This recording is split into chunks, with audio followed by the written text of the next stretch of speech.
My name is Gary Butterfield. My name is Cole Ross. And you're listening to Watch Out for Fireballs. It is a Games Club podcast. And this week we are continuing and concluding our discussion of Metal Gear Solid 5, stealth action game put out by Konami in 2015. Last time we did a bunch of generalities and then got started in Afghanistan, finishing up with the mission Where Do the Bees Sleep? Kind of having a more in your face confrontation with the skulls. Yeah, and asking that question, where do the bees sleep? As if that is an expression. Like, you sleep in a beehive, you dumb fuck. You ever seen a bee sleeping? Yeah, that's pretty cute. But it's not I've seen a bumblebee sleeping. Yeah. Can I tell you my alternate joke opening for this? Yes. Was going to be. This is part 2 of our coverage of the dark reimagining of Doki Doki Panic, The Phantom Pain. Yeah. Ayo. Put one up on the board for you. But ding, I'll take the W. Yeah, so we're just continuing doing mercenary stuff in Afghanistan, being needled by skulls every 5 or so missions. The plot comes back. Just long enough to forget that the skulls are there. Yep, and then just like, oh shit, there's skulls. Yeah. First mission we're going to talk about. And listen to the last mission. Also, just to give it a heads up out there, just in case anybody listens for this. No highlight this week. We're recording these back to back, and I am behind on research. I have a friend in town, and we're recording this on my birthday. Happy birthday, Gary! Yeah, thank you. So and it's also the birthday of the show. I always like to point that out. The first episode of the show came out on my birthday as well. So I didn't do a bunch of like research and checking in on, doing my fast screening on that. So I've got a few things in the hopper. We're not doing the program, but no highlight this episode. Yes. Also, anybody who's listening, who hasn't listened to the first part, go listen to that. The first half hour is kind of me and Gary dashing some generalities out, generalities about the generalities. We're going to be roasting the story and aesthetics of this game while praising the play. Gary's harsher on the bad stuff than I am, but generally, if Kojima and this work in particular are sacred to you, and hearing that will make today a worse day, nobody will think less of you for tapping out. If you love the White Mamba, and you're like, man, the White Mamba is my favorite mission, I wanted to skip the first episode just to get to the White Mamba. It's good to know what you're getting into. Right. So the first mission we're doing on our way into this after the last episode is Red Brass. This is the Afghan militias. This is a job from them to kill or dispose, wink, of 3 Soviet commanders at the Walo village. Yes. There are 3 of them. They're going to meet there, but they travel from nearby places, giving you a couple of different options. You can intercept them on the road if you want to. Whenever a target is going to be en route, you do not see their exact position, but you see their projected route. Letting you set up some ambushes if you want, or waiting until they're all in one location, which is more convenient. But there are possibly and definitely going to be more guards when they're having all their guards are together. Like, to me, this is just real fun to take them out individually, and they'll inform each other that something's up, and it spooks them. This is a good mission. Fun to get them. You want to, you can kill them and that fulfills things, but if you kidnap them, Ocelot will torture them into being on your side. Yes, which is what always happens. If a recruitment fails, well, I'm like the Fulton can fail. You can definitely murder somebody with a balloon. give, give them Balloon boy too. Yeah. give them an expedited sky burial. But once they're in the brig, I think it's just a matter of time before their will is broken. Yeah. But Ocelot, by talking to one of these, if you kidnap them, says like, yeah, the Soviet 40th is starting to up their game. Things are going to start getting tougher from here because a big boss is about. Yeah. I don't know if I necessarily noticed it right after this mission or not. Yeah. The other thing with these missions, these assassination missions, is kidnapping is always the right answer because they're really effective stats. Yes. On commander. So you always want to take them. Mm-hmm. Always be stealing men. Next mission is Occupation Forces. A Soviet colonel is being moved to take over Samsei Fort along with this new tank unit. And we had to stop them. Yeah. They want you to get a missile launcher for this because you have to take out a tank unit. Mm-hmm. This will tell you at the outset, which is nice. They're like, hey, recommended. You're gonna want these. You're gonna want these tanks. Yeah. And so you don't go have to have one. There's a little anti-air thing you can aim and shoot at them as well. Nearby. I love jumping the curve and doing procurement on site with this stuff. OSP, you mean? Yeah. Oh yeah, there we go. Yeah, no, mortars are especially effective for these as well. The Smase Fort is one of my favorite kind of maps on this. That is the one that, so the thing about the Afghanistan biome in this is that it is all mountains, similar to the real country. But the elevation change is kind of the big deal. This is that to an absurd degree. This is the one where the houses are kind of like built on stilts up the side of a very steep slope. Yeah. This is real fun to move around. What's cool is if you get to the top of it, it's not unlike Burger Time. Like it's really advantageous to be at the top and being able to move your way down. Yeah. Good comparison. Yeah, it made sense to me. Like it's got a little Burger Time zone to it. It makes sense, but it caught me off guard. Yeah, it's one of the few things this game has in common with Burger Time. You can get an intel file at the top, near the village, which is good to get. And when you get that, the convoys start moving. So there's a different kind of way you can deal with these vehicles. I went and found one of those anti-air looking tanks that have the Stinger missile kind of rack on the top. Yeah. I used one of those. You can also throw grenades. You can do a lot of different stuff. Yeah. I did mortars to take out I believe the front and the second, and the third one got away. So I got ahead of it on a Jeep, stopped it, and then snuck up and put a C4 on it. Yeah. I don't know if I had C4 at this point. I can't remember when exactly that happened. But yeah. I only had like 4. We had to make a count. I only had 4 of them, so I couldn't do that for the entire convoy. But it was enough to scuttle this one and then get out of there. Yeah. Yep. Another fun mission, to me anyway, back up, back down. The rebels have this operation and they don't want the Soviet armor getting in their way. So this is a 15-minute mission where we have to destroy as many Soviet vehicles as possible so they don't make it to the front. I like this. The thing that threw me with this is, and I could be misremembering, so nobody yell at me. I remember traveling being a thing in this. I think by this point I might have unlocked D-Dog with me, who I would restrict, like instinctively take with me there because I love him, which meant going back and forth from different projected routes just took forever. Yeah, like you complete the thing. If you destroy one vehicle, you get more points for destroying more, and it is a fun vehicle. But I didn't want to redo it with the horse because I like to have my dog with me. I was trying to train up my dog. I want my dog to get the loyalty points. Yes, much easier with the horse. There are kind of more Jeeps available. Feels like more Jeeps kind of spawn in on this, and like 1 or 2 of your targets. Like partway through, there's a prisoner that is being moved in a 4-wheel drive that you can fold in him and then steal the 4-wheel drive, which is really useful. There's a truck that's carrying like another experimental rocket launcher that does like it's cluster missiles, but they also home and seek. Yeah, that's overkill. It's pretty good. Yeah. So it's just like yoink and then go take these things out. I enjoy this one. The only bummer is it's 15 minutes because it is timed. There the checkpointing there's none.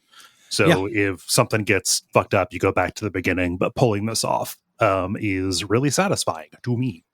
And like I said, it's a gradations of success. So you just have to do, as long as you get at least one vehicle, you're good technically. For this, let's talk about D-Dog. Let's talk about D-Dog. Yeah. In between now and when we got him, we have little cutscenes where he like jumps on our chest and Ocelot's like, there's a dog. Eventually he grows up, and he's a big dog. And he's the close range stealth infiltration partner. Quiet. He does a lot of the same things Quiet does, but he does it with you. So you send Quiet ahead to scout out a place, and she'll scout out a good number of the people. If you bring D-Dog with you, he will scout out like kind of like a radar around you. Things will just kind of start appearing on your map. Early on, he doesn't have tons of functionality. You can make him keep him busy, which he goes and attacks somebody, which is really useful as long as I can put them down. But if I can't put them down, if there's anybody else there, then my dog gets shot. Yeah. Like this is the premier game for like, hey, stop shooting my fucking dog. Please. Like, yeah, like I will run over and clock somebody in the fucking throat, stop them from shooting D-Dog. And this dog gets shot so often. It's sad. Yeah. He's missing an eye. He's got a little eye patch on the same side the big boss does. Yeah. He's you as a dog. You eventually can unlock outfits for him, like stealth outfits, and then functionality where you can have him go up and slit people's throat with a knife, which is very funny. And then eventually also he can mass Fulton enemies, which is real funny. He just goes around and puts little, parachutes on them with his snoot. And yeah, it's real cute. Yeah, I love D-Dog. I use him up until I get Quiet. Yeah, he's Quiet kind of obviates to me the game. D-Walker is too fiddly for me. I guess I don't get jazzed by customizing a mech as much as like a lot of people do, and it's kind of a dorky, Vespa kind of mech, or like a Segway mech. I think it's a little too dorky. But yeah, quite up until you get Quiet, this is great.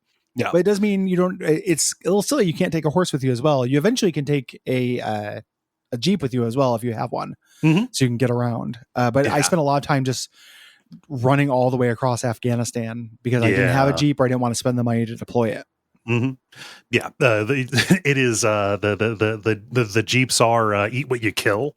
As far as that goes, you eventually get the ability to fold in larger things, and you can deploy with any vehicles that you have fold-ins. It's very funny the things that you can R&D, but you cannot have all of these scientists with unlimited resources make a car.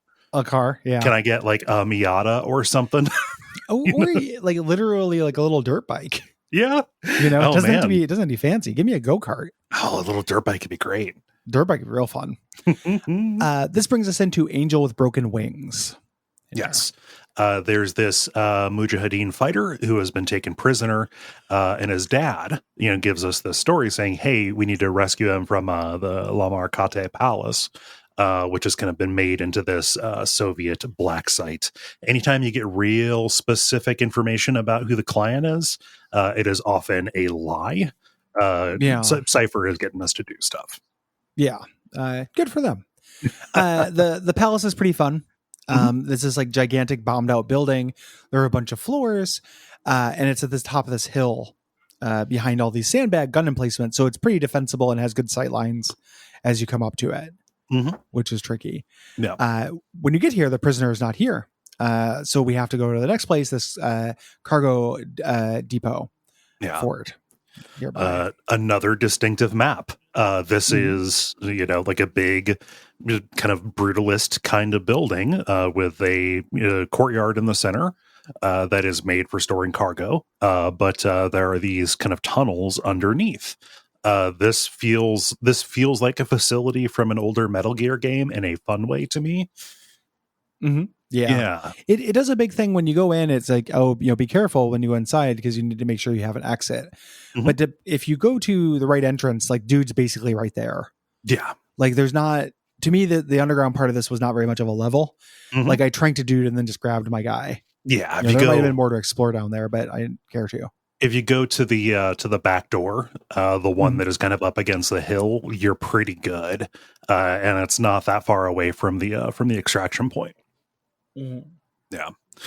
You want to make sure while you're out over at La Marcate, the best collectible in the game is there, the Man-Eater tape by Hall and Oates.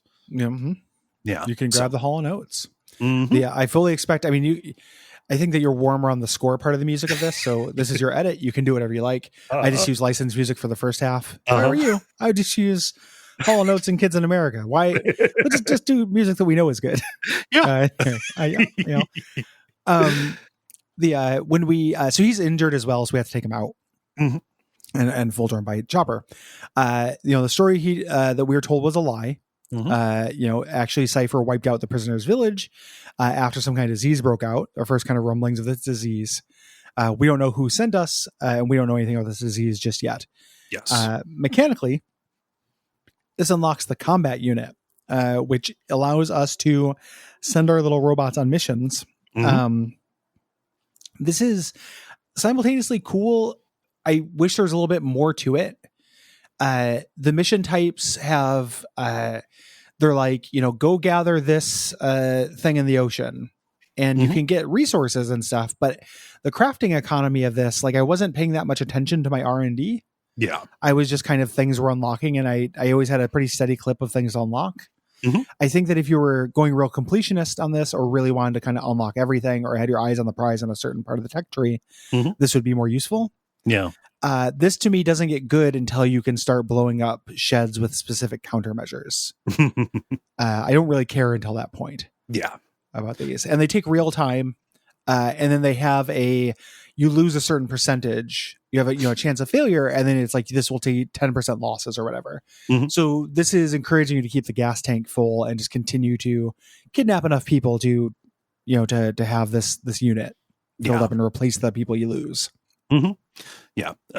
This is on loan. The first time that I saw something like this in a big game was Assassin's Creed Brotherhood, which is the sequel to Assassin's Creed 2. Like, this is Ezio starting to lead the Assassin's Guild, and you're kind of constantly sending people out on missions to kind of build them up, and that is the stock of people that you pull from to do like on-site assists. You can just like point at somebody and say, "Hey, assassins," and then they just come and like wipe people out. Yeah, assassin that guy. Yeah. Go make an ass out of Nate. Not I. But this is okay. I imagine if you're like a real fantasy football type, you could really nerd out about optimizing this unit, but it wasn't for me. Falls in with a lot of the base management kind of stuff. Yep. Yeah. They do a little trick here where they start a mission, but you get interrupted through it. Huey, this little Emmerich piss nerd guy, wants to defect from Cypher. And Miller is like, we have to learn what he knows. Like, we don't trust this guy. He sold us out, but we have to go along if we want to learn why. Right. He's at this power plant, head there. And on your way to the power plant, we get to this gigantic, conspicuous ancient ruin that's in the way that you can't go around. This open world game, the big boss arena that's just in between you and there. And there's a Metal Gear sniper fight. We had heard of this sniper. If we eavesdrops in on conversations, because no opportunity not to be sexist, there is a literal character's like, yeah, I heard there's a sniper who can turn invisible. She can kill all our men. I'd still do her though. Yeah. Two guards talk about how they'd still fuck her. Yeah. And this brings us into Cloaked in Silence, a boss fight, sniper duel with Quiet. Yes. It's a good fight. I like this. I'm generally in favor of a Metal Gear sniper duel. This one actually has like the mechanics to back up, as opposed to, like the end is a famous boss fight, but like a lot of that is kind of like Kojima gameplay gimmick kind of stuff, just like, oh, this item you never thought to use actually lets you get in close enough to do it. This one is, she posts up at these different places. but is not aware of you. If she becomes aware of you, she'll shoot you, and if you get too close, she will warp to different posts. And you can kind of engage her at any range, with everything up to and including doing supply drops to land on her. That's the if you don't want to do this fight. Yes. Secret. Because she has a stun meter and a health meter. You can kill her. But one thing I kind of admire about this game is that, like, she's trying to kill you. She tried to kill you in the beginning of the game. The message is kill her, and you get a really major chunk of gameplay story and mechanical stuff by not doing it. Yes. But the game does hint at it. Like I think the Ocelot's like, maybe we shouldn't. I don't know. And while Miller's like, do it, murder her. Even before they meet. But I do the supply drop thing because a sniper fight can get on my nerves. And these, like, I like them if I'm in the right mood, but they're long and slow and kind of grindy. Sometimes I'm in the mood for that, and sometimes I'm not. So, but if you just call 2 supply drops in our head, you knock her out. An expensive way to take her out. It's pretty fun. You then make your way up to her, and they're, kill her, boss, don't kill her, boss, going back and forth. But of course we're not going to kill her because we want her to shoot our enemies. So we grab her. This is probably where we want to talk about Quiet's appearance now that we're getting a close-up look at her. What color are her eyes? I think they're like a hazel kind of. Like a hazel green kind of deal. She's nudish. She has some clothes on her lower half, but is wearing a very skimpy, like, jiggle physics bikini. Yes. Yeah. And wearing stockings that are torn in a way that is the nothing about this is a thing that somebody would actually do for, like, practical combat reasons. It is torn by a designer to make her look sexy. It is very explicitly that, like, even in interviews and stuff, there's an amazing backpedal when you read interviews of this, where it's like, he decided to make her erotic, and then people called him on it, and he's like, that's maybe the wrong word. I wanted to make her sexy and interesting. Like, I don't know, it's a translation error, man. And then you just have characters lust after, and then you have her get attempted to be raped like a bunch of times. The story, like, I don't understand how anybody trusts this creator anymore. Like, he's baby and he has the best of intentions. He's just constantly mistranslated. It's entirely other people's fault. It can't be things he's gross about. It's a lot of people who love Kojima still will say this is gross. This was a very famous. People called him out on this design, like just having a naked character, and he's like, no. When you find out the reason for it, like, you'll be ashamed of your words and deeds. We don't find this out for a while, but the reason for it is dumber than hell. Her in that fire, her lungs got burned up. So because of parasites she breathed through her skin, if she wears clothes, she dies, which is like a pervert's version of Speed. Like, you must be this naked. Like, if I can't crank to you at this number of RPMs, it's crank 3, cranking it. So if she wears clothes, she'll die. What a gross nerd. Like, you know what that is? That's a Patrick Stewart in that episode of Extras, where he's like, psychic power. He's like, and I just take off all her clothes, and she scrambles to put them on, but then I've seen everything. It's that kind of shit, but it's from gaming's elder statesman of narrative and theme. And maybe I'm making up a straw man, but somebody who's listening to this might say, like, oh, this is these guys being prudes again or whatever. I'm not saying, like, if I saw somebody wearing this in real life or being photographed like this, I wouldn't say that's slattern, like a strumpet, like whatever. This is somebody who was designed to titillate in a really juvenile kind of way that is embarrassing and impossible even for the creator to defend as being a higher minded. A lot of people, when a creator comes out and is just like, I made this character this way because I wanted a 9-foot tall mommy to step on my neck, and they're just really open about it. People are like, I respect that. And to me, it's like, I respect it more, but it still ends up feeling gratuitous in the context of what's happening. We don't have to grade it pass fail. It doesn't have to be pass fail. Like, and sometimes there are times where it makes more sense. Like Bayonetta being this gigantic nightmare sex witch You know, that's the whole aesthetic. It matches the entire aesthetic of the game. Yeah. Like, that's fine. You know, that is good. You get Lady Dimitrescu. Yep. She is, you know, undeniably sexy, but also a big, tall monster woman and uncanny, and serves the horror. Yeah. You know, she's part of a trope that is a game about these different gothic horror tropes, or that evokes them and everything. That's fine. Yep. This is a soldier and a victim of this thing that the game desperately wants me to take seriously. Yeah. You know, and they're also, the game and the objective reality of the game world does not contain a cameraman who has reasons for just having this character just bend over and then doing a wooga zoom ins into her butt. Like, when you take her on missions later, she's constantly just decides to, like, apropos of nothing, just bend over and flash the kitty at you, and the camera just goes right in there. Yeah, colonoscopy shit. Like that changes as your oh gosh, affection with her goes up, the trust points or whatever. You know, the same thing that unlocks her abilities and makes her more useful on missions as a combatant. You know, she'll initially start just kind of like sitting there, you know, staring off to the side on the chopper, and you know, to me, probably not grosser, but like, I don't know.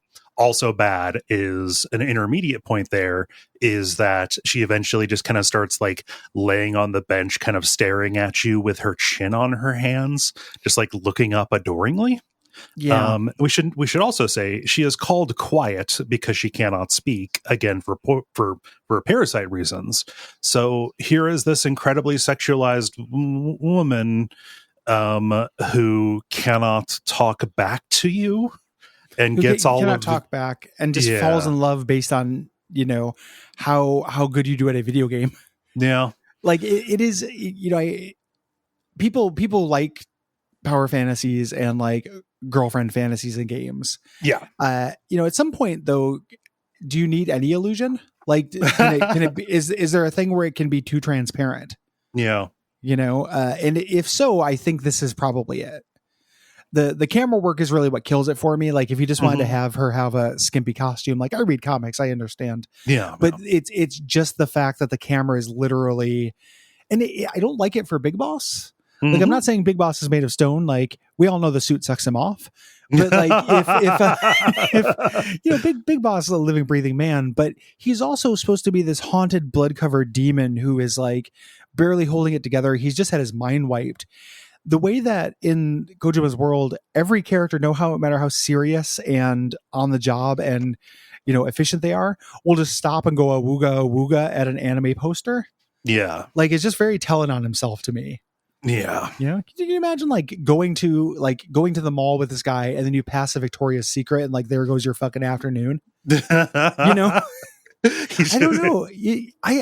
I was a teenager, and the things that would make me masturbate, like I would have to go excuse myself because something reminded me of like the very idea of a tit. You saw a couple of hills on the horizon. Yeah, I was fucking done. I had to go take care of that. But I was, you know, being flooded with testosterone. I was, you know, 13. This dude's like 60. You know, it's nuts. Like, how do you still have this kind of weird juvenilia? I'm not over boobs. I love a boob, but just the idea that like, it's just like, man, what if you saw one? What if there's a character who really liked you, had him? You know, it's Joseph from King of the Hill. What it is. It's it shows a lack of discretion and restraint that is difficult for me to respect. Yeah. And then joke's on me because she's really fun mechanically. Yep. You know, like I still end up using her. It just, I just had to, I get to spend my whole game looking up her butthole because they made her really useful. The entire game in microcosm. Yep, exactly. Yep. Joke's on me. What a genius. She does have a story and stuff. She's not purely just eye candy, but her story also is a lot of pretty gross tropes. Like, she fights back, which is good, I guess. But if you're just having a character to be in a prison to be attempted sex assaulted multiple times over the course of your game, like, that's not a great thing to create and not have be your main character and then also have the camera complicit in it. It's real Joss Whedon-y, kinda. It's real Joss Whedon-y. Yeah. She's a strong female character because she doesn't wear shoes very often. She can also kick people's asses if she wants to. Yeah, like, just don't make me complicit in your masturbation fantasies, old man. I do not consent. Yeah, I do not consent to this, man. So you knock her out, and you get some real, like, to me, irritating, overly dramatic cutscenes. She wakes up, they kidnap her. She wakes up on the chopper, and they should have known this. She turns fucking intangible. They cease to plan for this. She escapes, and we're like, shit, we're on the way back to Mother Base, and some jets attack us. But it turns out she didn't escape. She just turned invisible. She appears and then grabs the minigun to shoot a missile out of the air, and then snipes the jet's pilot. Yeah. Going out of its way to just be like, super project badass. Yeah. And also like goes into huge detail about like how impossible that shot is. Yeah. Calculating all the trajectories and wind, et cetera, et cetera. I do like this bit. She sits back down and then puts the handcuffs back on herself. Yeah. She's it's very, I'm sure there's a word for whatever that move is. I don't like when we land and Miller and Ocelot are fighting, like shoot her, don't shoot her, shoot her, don't shoot her. All of the soldiers, there's a lot of them all surrounding her, putting guns at her, and then just taking a step forward all at once and going, ugh! Like you're not really prompted by anything. Yeah. Like they're not acting afraid. They're not acting anything. This intangible, invisible super witch is not, for them. Eventually Snake says, put her in the brig. If we do have to kill her, I'll do it. Yes. And Miller's like, you'll regret this. And I'm like, I like the cowboy more. Fuck off. Yeah. Yeah. So then when we go back, she's going to be in jail. You can visit her and bring up her thing. One of the funniest things is when you visit her, it plays a bespoke piece of music. There's like a little like credits thing, like love theme from Quiet that pops up. It's like really strokey. But now we have to go back and actually make contact with Emmerich. Yes. Sure. So we get to the power plant and break in. There's only one way to go. There's a big gate. You can pick your side. You want to slip over the left and like wind in between the transformers. Pretty much avoid everybody. Yeah. I didn't catch that route until my way out.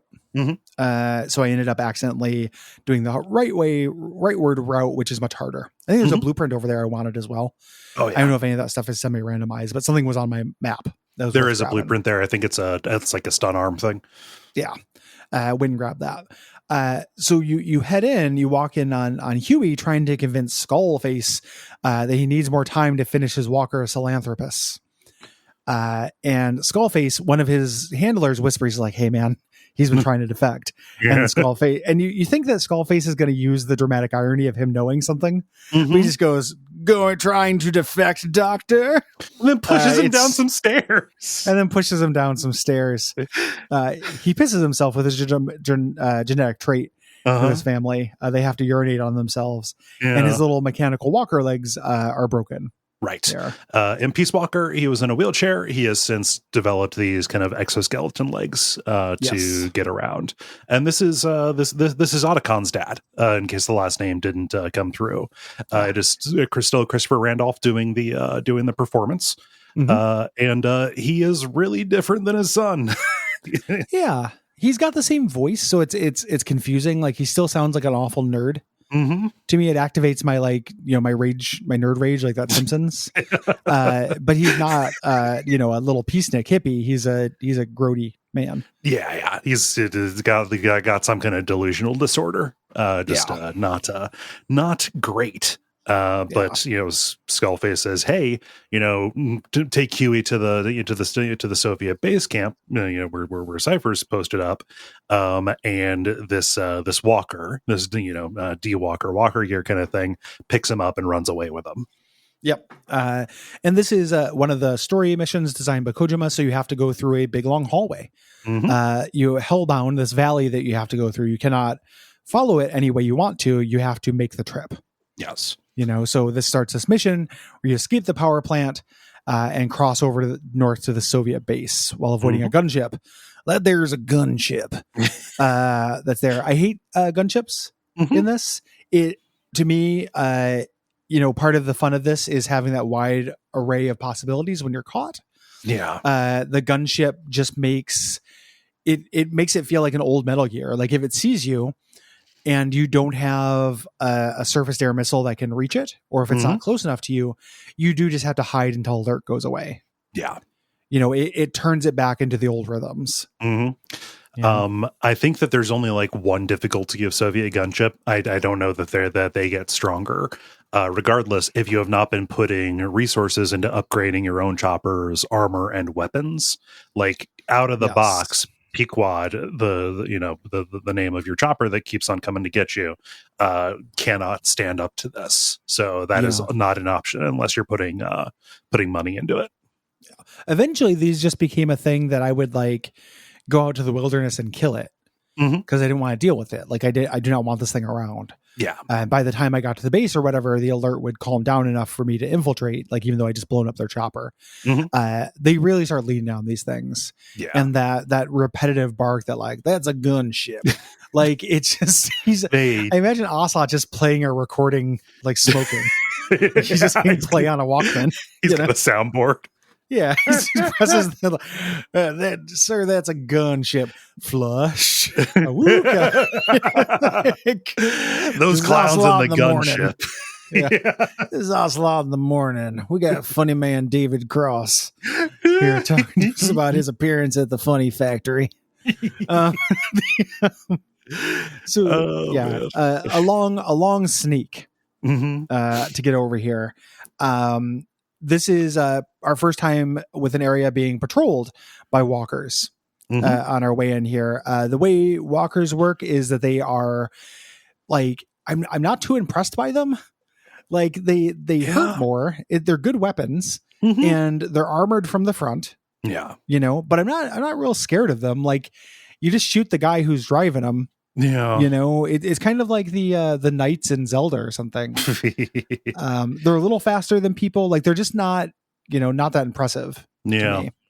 There, if there's more than one of them, it is a much bigger deal than if there's more than one person around. One of these alone is pretty easy to outmaneuver, especially if you're throwing magazines. Yeah. And they also don't have better sight lines than anyone else. So very similar to the power plant, crawl up the left. Yeah. And you get into this area with the hangars. You get into the hangar at the end. Which way you figure out which one is Huey's lab by interrogating. Get to this lab. And there's something called the AI cylinder. This is from Peace Walker. I pick up. Yes. It identifies you, your voice, and then you backblag Huey to get Huey out of there. And he says the only way we can do it is with a walker gear. Right. I should clarify. It doesn't speak in your voice. It speaks in the voice of the boss. Yes. The mentor from Metal Gear Solid 3. The lady boss. Yes. Yeah. But part of the red herring that starts out the plot of Peace Walker. Yeah. The plot of Peace Walker is a red herring that is Snake being fooled by a recording of his girlfriend's boss. His girlfriend's voice. Yeah. Well, I mean that's one thing. The person who signs him up for kind of the mission that gets things started plays this recording, making it sound like she is still alive and being held captive. Yeah. So for how high tech this all is, nobody is credulous in this world. Everybody, you mean everybody is credulous? Yes, everybody's very credulous. Yeah, there we go. That's what I meant. No one is incredulous. Like, I have this magical tank summoning iPad in 1984, but voice recording technology. Metal Gear. Yeah. A deep fake would just destroy. Man, nobody tell Kojima about deep fakes. Oh, I know there's kind of a little bit of that, and I don't know. But anywho, he says we'll get out with a walker gear. Yes. Yeah. And he gives you one. Mm-hmm. And it's fun enough to kind of rampage your way out. You can try to sneak on it, again, back out the right side. It's more fun to Gatling gun people.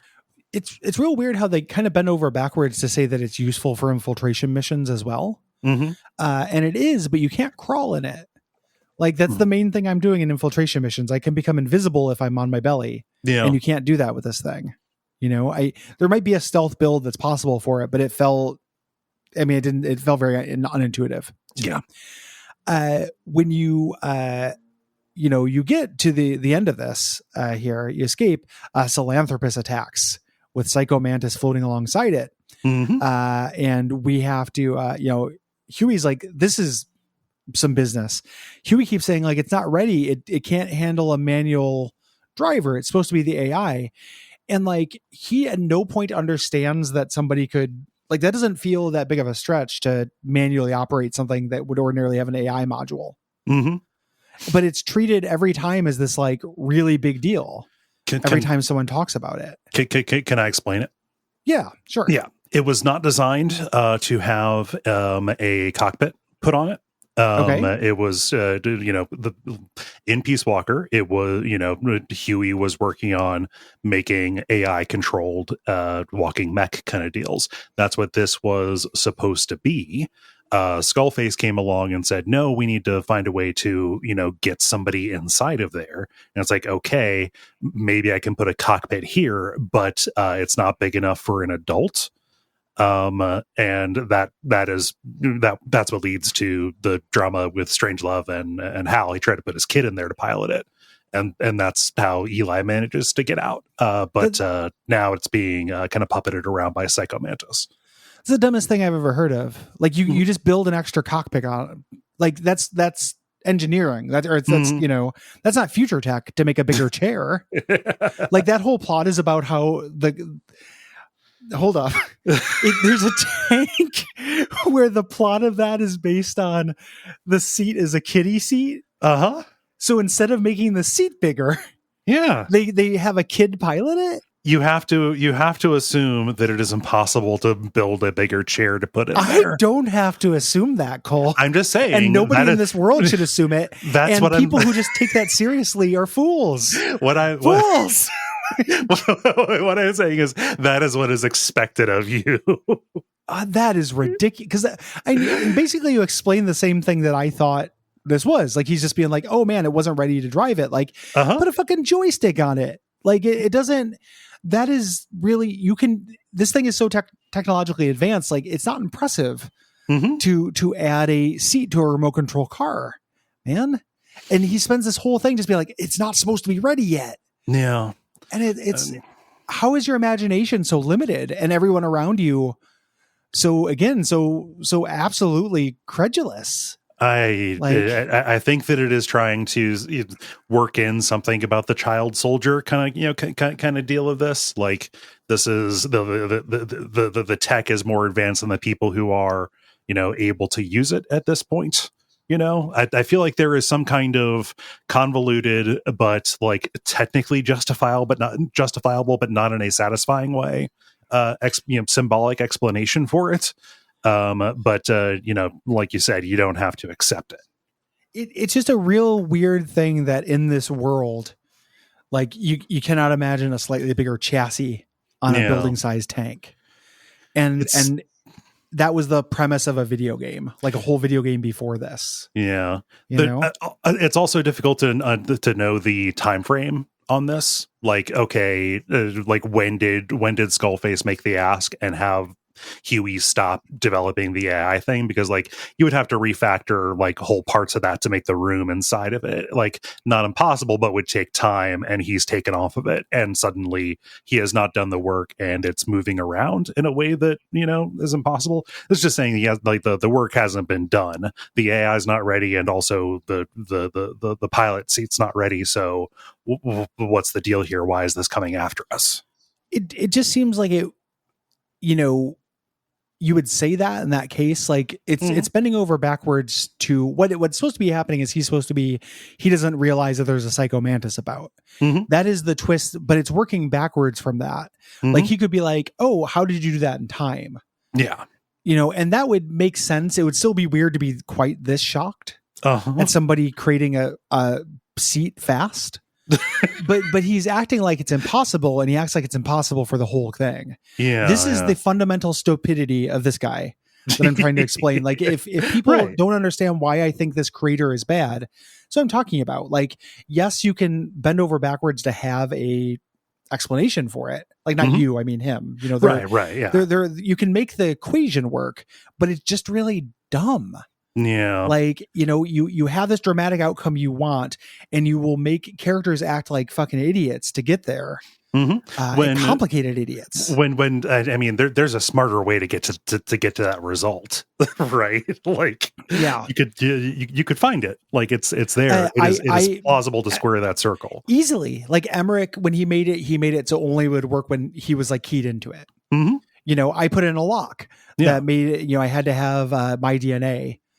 Piloting it and he bypassed that. Yeah. How did he do that? Like it feels really easy to come up with a way that doesn't sound like the stupidest thing I've ever heard in my life. I really think he wanted the fact that only kids could pilot this to be to be in there somewhere. Yeah. He worked from it backwards. Yeah. Like I'm really close to figuring out Kojima's stance on child soldiers. It's only going to take a few more games. If we get there, if we get 3 or 4 more games where he explains that they're real and they're real bad, I will finally understand where he lands on them. It's going to take a minute though. I'm a little slow on the uptake here. Man, that drives me nuts. I was just like, why is Ocelot, why is not Ocelot? Why is Huey acting like such a moron here about this, remote control thing? Yeah. So I don't know. The idea is supposed to be scary. Skullface is standing in the robot's hand. Behold, today is the day that weapons learn to walk upright, which again is the thing every single entry in this game the series does. And not 3. It technically moved on screws. Peace Walker, it was quadrupeds. This is those distinctions don't matter. God damn it.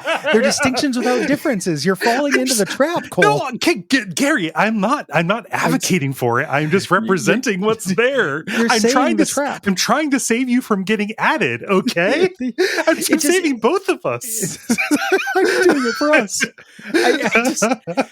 I just it's so like every single game, it's like, well, this one walks on 3 legs, whereas the last one walked on 4 legs. All the characters are going to treat a reveal and as important information, and somehow an entire fandom is like, yeah, okay, like, oh, that's whoa, shit. You don't have to do that. You don't have to just accept the things that he says are impressive because characters in the game world say it. Are you talking to me or are you talking to the person? I'm talking to a theoretical. Gotcha. Okay. All right. I'm talking to internet essayists I've read. Who you are.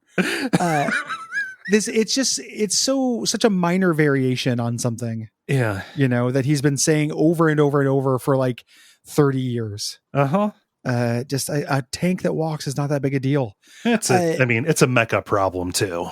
That's true too. Yeah. Like but every mecha doesn't begin with like, behold, a mecha. Like at some point you just establish like in this world there are walking tanks. Aren't they cool looking? Yeah. You don't act like the invention of a walking tank is a Nobel Prize winning sea change every single game. Like, God, it's weird. Yeah. Dork. Yeah. So this is going to be our featured mecha for the game. Yes. When he says this, we cut over to Ocelot and Miller. They're interrogating Huey. Oh, this is a whole this is a whole gameplay thing. We're escaping. We have to stealth behind the escape one. Yeah, we have to stealth behind mountains to get away from this. It's kind of cool. Yes. I like that. He if it knows, and you have to call in a dropship, but this thing will fuck it up.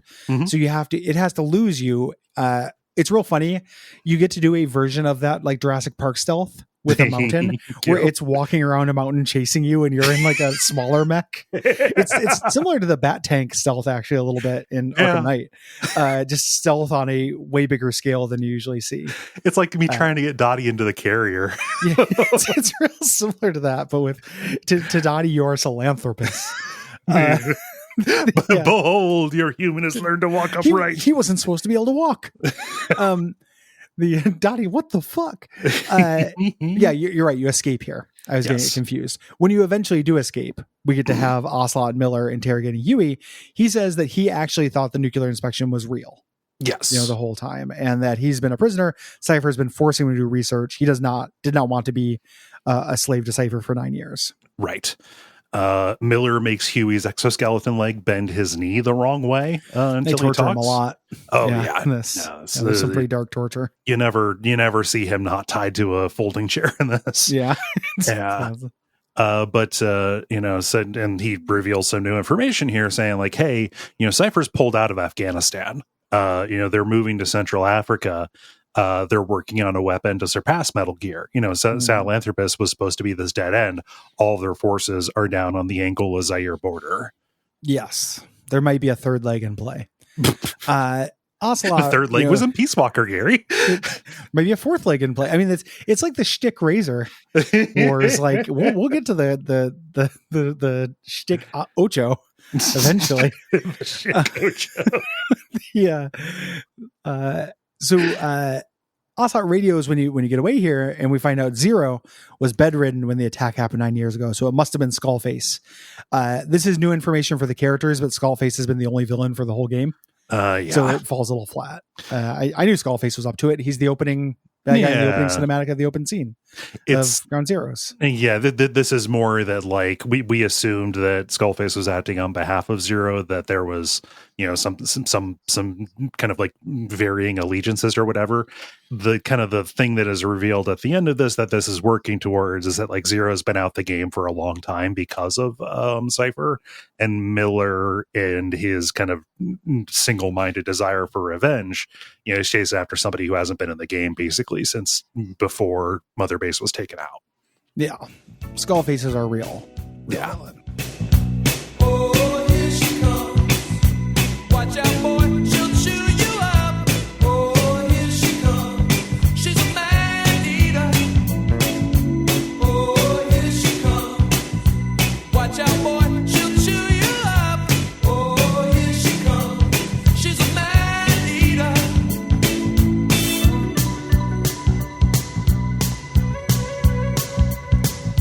So we go to Africa.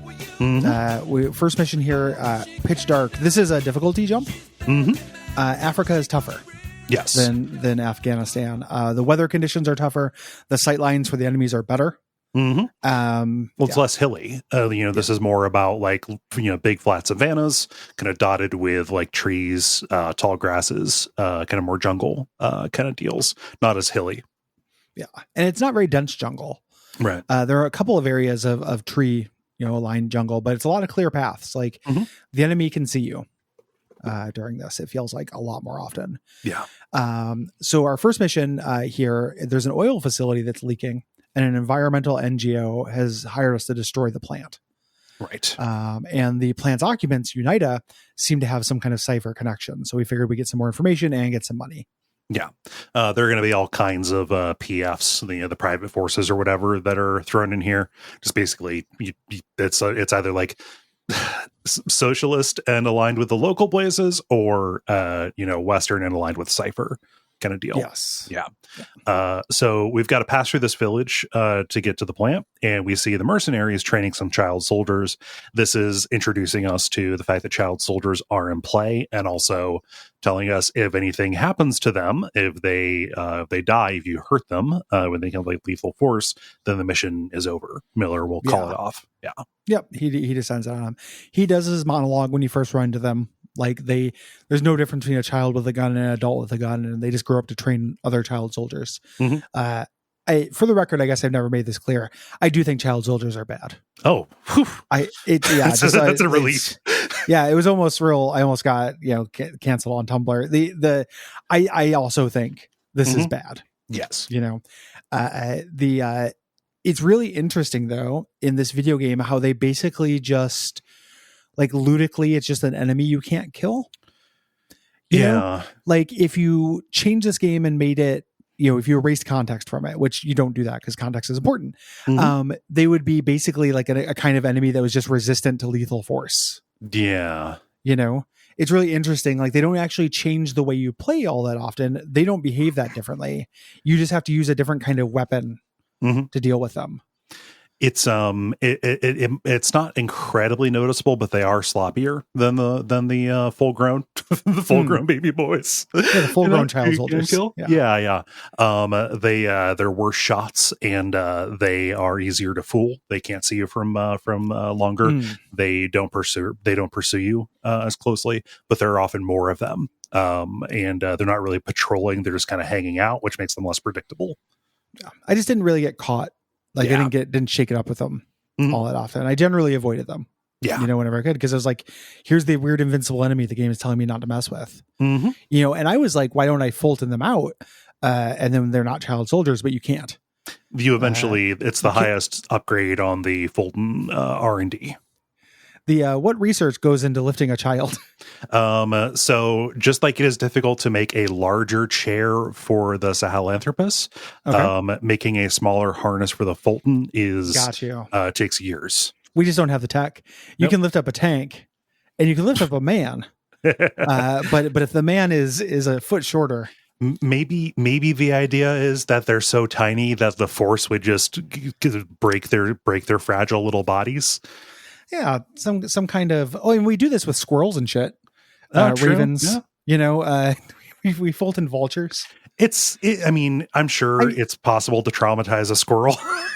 It's like, it's the Kojima thing. He's working from a thing backwards. He wanted it to be a thing that you worked really hard for, but there's no sensible explanation. There's just a lot of text as to why.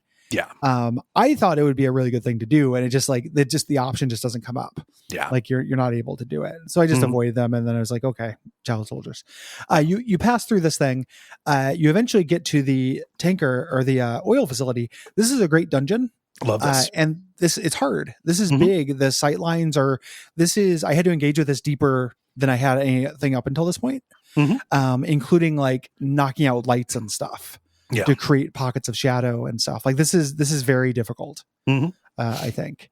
Yeah. There's a main oil tank you want to put some C4 on. You can blow that up then and put the base on an alert, because it won't actually tell you exactly where the next thing is until you do, which I think is kind of dirty pool. Yeah. Since I have a remote explosive, you can get in the general area of it before blowing this up. Yeah, it's over in the admin buildings. Yes. Yeah. And the big thing when you do this, the whole base goes on alert, helicopter shows up and everything. And when the pumps are turned off, we see that the pools are full of all these mutilated bodies. They're being hidden under the oil. Yes. Specifically, they're dead, but their lungs, you can kind of see on their chest, and the outline of their lungs are these kind of big bluish blisters. Yeah. So done. Yes. And we don't know what that is yet. Yeah. When we leave, they put up a roadblock to try to stop us from escape and dispatch a squad of mercenaries into these hills to kind of flush us out as we try to make our way to the extraction point. Yeah, they've actually it feels like they have it graded off. It's kind of like they don't really do this again. Like block your projected way out, which is weird because this feels like a statement about how things are going to be in the Africa missions. But it's tense. Like you are trying to get toward the only LZ that's available to you, and people are passing by like. Putting like flashlight beams over you, just like not seeing you because you're still in on your belly, and then moving on. Yeah. This is a great mission. Like this is really fun, I think. Yeah. Afterwards, after the mission, Miller reports that Saner, the client for the job, is just a shell corporation. They're also the people who deployed the private force that occupied it. Yeah. So again, we're being manipulated here. This is when Huey radio saying like, hey, I've made your own walker gear called the D-Walker for Dragon Walker. And you can use it on your missions. Dragon War Walker. Yeah. Thank you. Yes. It's Diamond Walker. That's why you have D-Dog, Diamond Dog, and D-Horse, Diamond Horse, and D-Woman, Diamond Woman. So this D Jim. Yeah. D Jim D. This allows you to have your own walker. This is the most customizable with the companion. It doesn't have loyalty abilities. It's just tied into the R&D tech tree. How you outfit it. I love that one of them is just an arm that's holding a gun.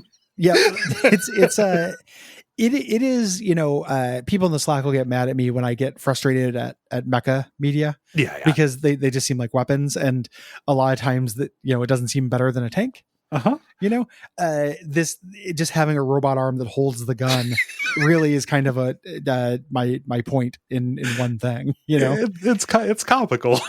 It is cute. No, it's funny, but it's also meant to be real serious as well. Right. Like, I don't think it's meant in general. I don't think mecha are meant to be serious or funny. It is a serious thing, but they are essentially robot arms holding guns. There is a real funny Alex Jones clip on InfoWars. I heard it on Knowledge Fight, but it was back around the beginning of COVID. He was talking about these robots that were going around, just kind of like rolling around and like checking temperatures of people, trying to make people afraid of China or whatever. And instead, it's like these little Daleks go and they check, and if you got a temperature, a little compartment opens up and a gun comes out and it shoots you. Like the Iron Virgins from Elden Ring. It's like a. See, you said it's a Dalek with a gun. That's basically what this thing is. It's incredibly like Dalek with a gun, and that's why you need a good Dalek with a gun. Yeah, that's what your D-Walker is. The first time I played this, I used D-Walker a little bit. Second time, I didn't use it once. I was totally quiet pilled. So same. This brings us into Lingua Franca. Yeah, so the CFA, the Contract Forces for Africa, they've captured this British guy, goes by the code name the Viscount, and they need an interpreter who can speak both English and Afrikaans. So we need to extract both of them. The Viscount will, have information for us, and the Afrikaner will give us an interpreter that we can use, so we can interpret radio transmissions and do the interrogations. Yes. This is a great mission for it taking into account if you fuck it up.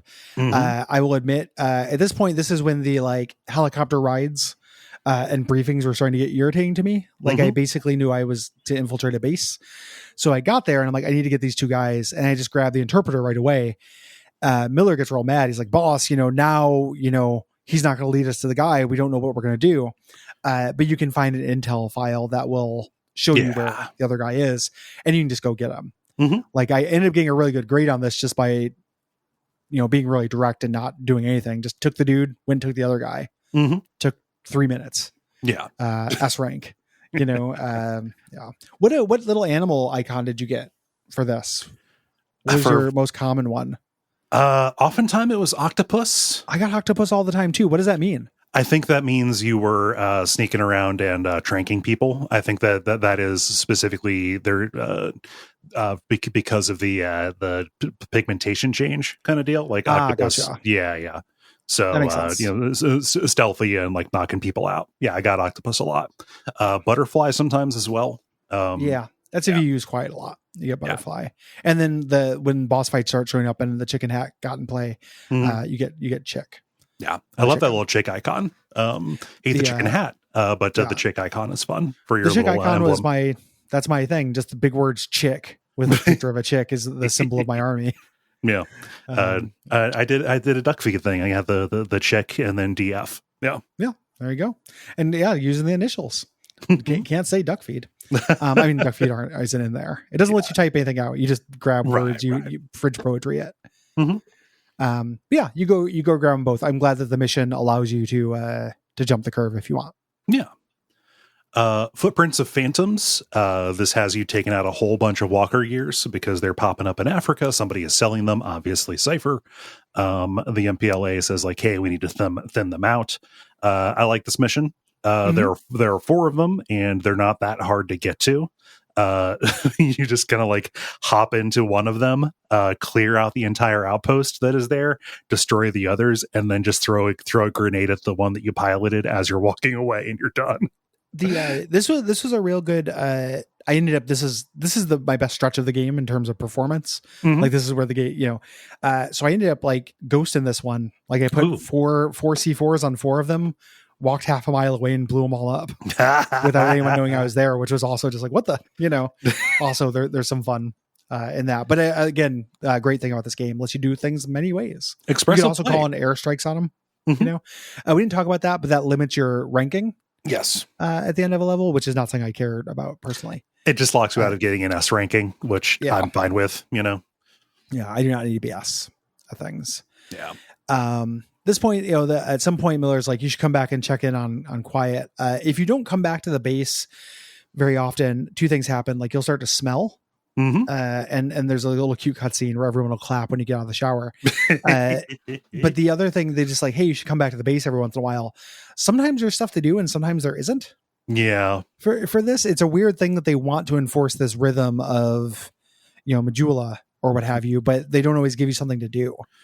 That's the there. problem. Yeah, there's nothing really like I don't gain by being a mother base. Like, then there's a mechanical benefit too, like morale as a thing. And if it falls enough, like your units perform worse. Like there's less efficiency on it, and you'll get a cutscene of. Well, I guess there's more to it because there's a cutscene of people like fighting, and drawing weapons on each other and stuff, and eventually the fighting starts sending more people to the brig. Part of the management is like you can look at people's traits and weed out the troublemakers. Yeah. If you want to take that close of a hand with it, right? But yeah, you just had to go back and punch somebody in the throat once to re-up that meter to keep that Thank you, sir. Thank you, sir. And then now morale's good again. Like, we're not going to start fighting as long as the boss comes and steps on our neck at least once every hour or so. Ocelot's a freak. What can I say? The absolute freak, 7 days a week. Wet ass pussycat.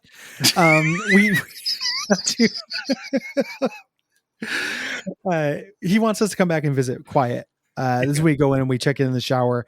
She's walking around nude in front of us while Ocelot explains her stats. She doesn't eat, she doesn't drink.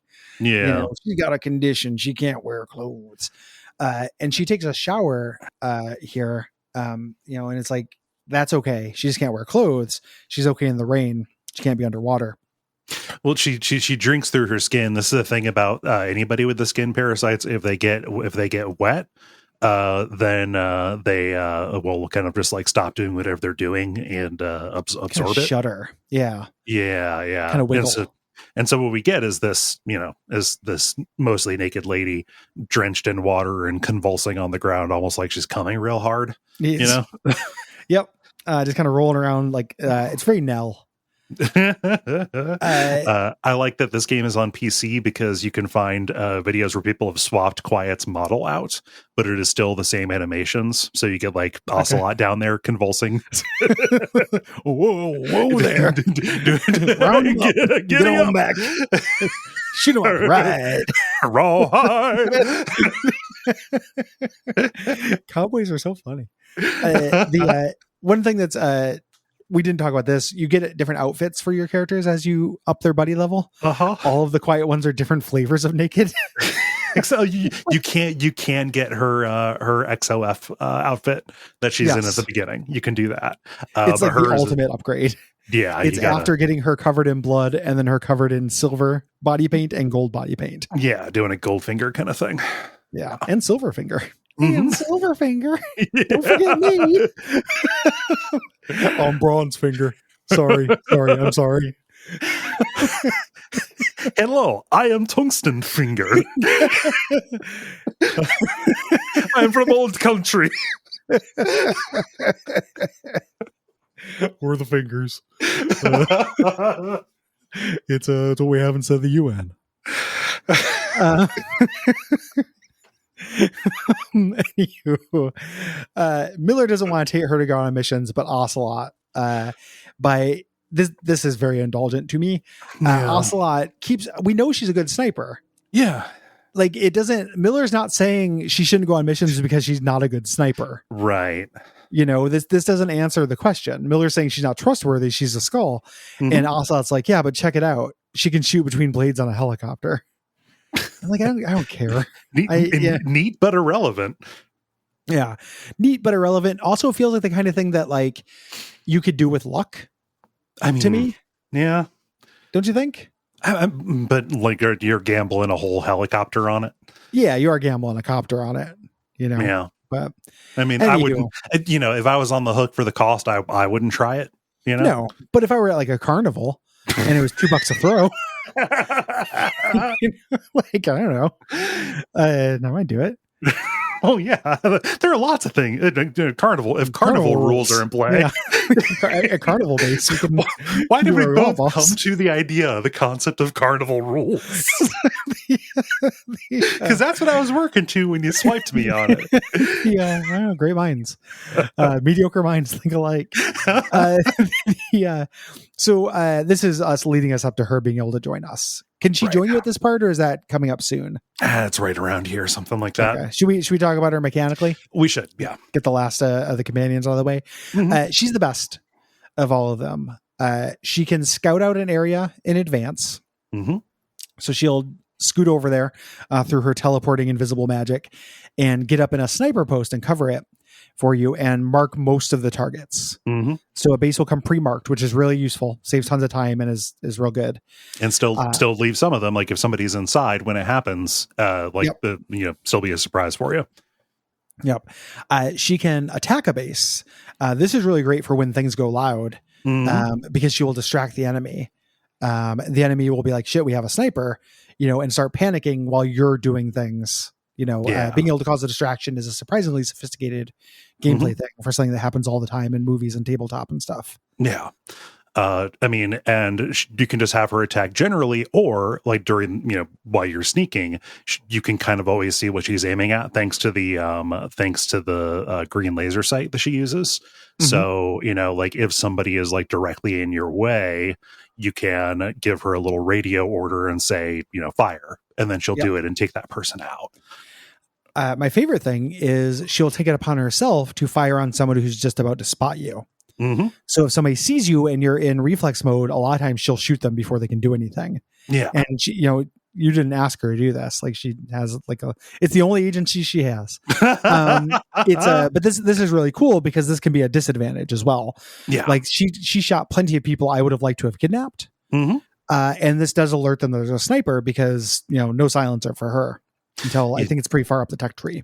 Yeah, it's pretty far up there, especially if you're doing the trank one, the guilty butterfly or whatever. Her different upgrade paths and like the different modes you can put her in are meaningfully different. So she comes out of the box with just a regular sniper rifle, kind of like the kind that you would use, and you can either give her tranquilizers, so she's not taking people out of the possibility for being recruited, or you can give her basically armor piercing, and suddenly she can take out specifically like bosses. You bring them along for skull fight kind of deals, or take out armor. If there's APCs and stuff, and penetrate helmets. Yes, which is really useful. Mm-hmm. All of this is the cost you have to do is hearing her hum. Yeah. And it's a 4-second loop of it sounds like mom, get off the phone. Mom, get off the phone. It's 4 notes. No, that low note isn't in there. I don't think it's very few notes. Yeah. This used to, when I was playing this, when I was roommates with Brayton, he used to get really driven mad by this incessant humming and just walk around the house, just like, Mom, get off the phone. Phone, get off the phone. But yeah, that is ever present. Yeah. Audio cue. But she's great. Really, really fun to use her. Mm-hmm. Feels like a teammate. Yes.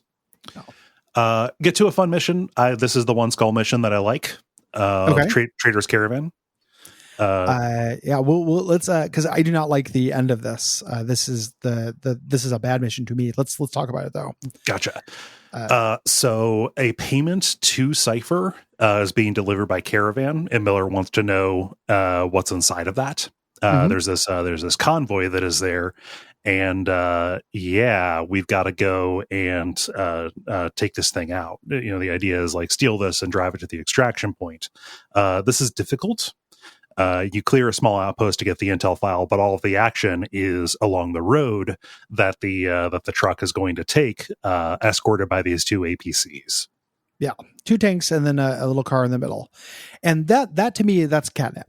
Mm-hmm. I was like, that I have an awesome toolbox for this, So I steal a Jeep, I put it in the road to try to stop them. Right in front of the Jeep, I put C4. I space it out so I can blow up both the APCs at the same time. Yep. Like I know where they'll stop, blow them both up with 2 charges of CFR, both run up to the thing. Like, I'm like, awesome. I did a cool expressive gameplay thing.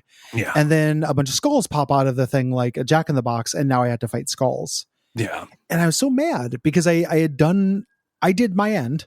I came up with a cool, expressive, fun thing. And here are the invincible shit bosses just blowing up like snakes out of a can of nuts. And it just I didn't end up fighting these things because I don't fight, but this is where I didn't have the ability to Fulton vehicles. I was not far enough up the tech tree. I had to get the truck out, Mhm. If you try to drive the truck, all they do is teleport in front of it and smash it and blow it up. If you try to blow up the skulls, anything you can do that will hurt the skulls will basically also blow up the truck. Yeah.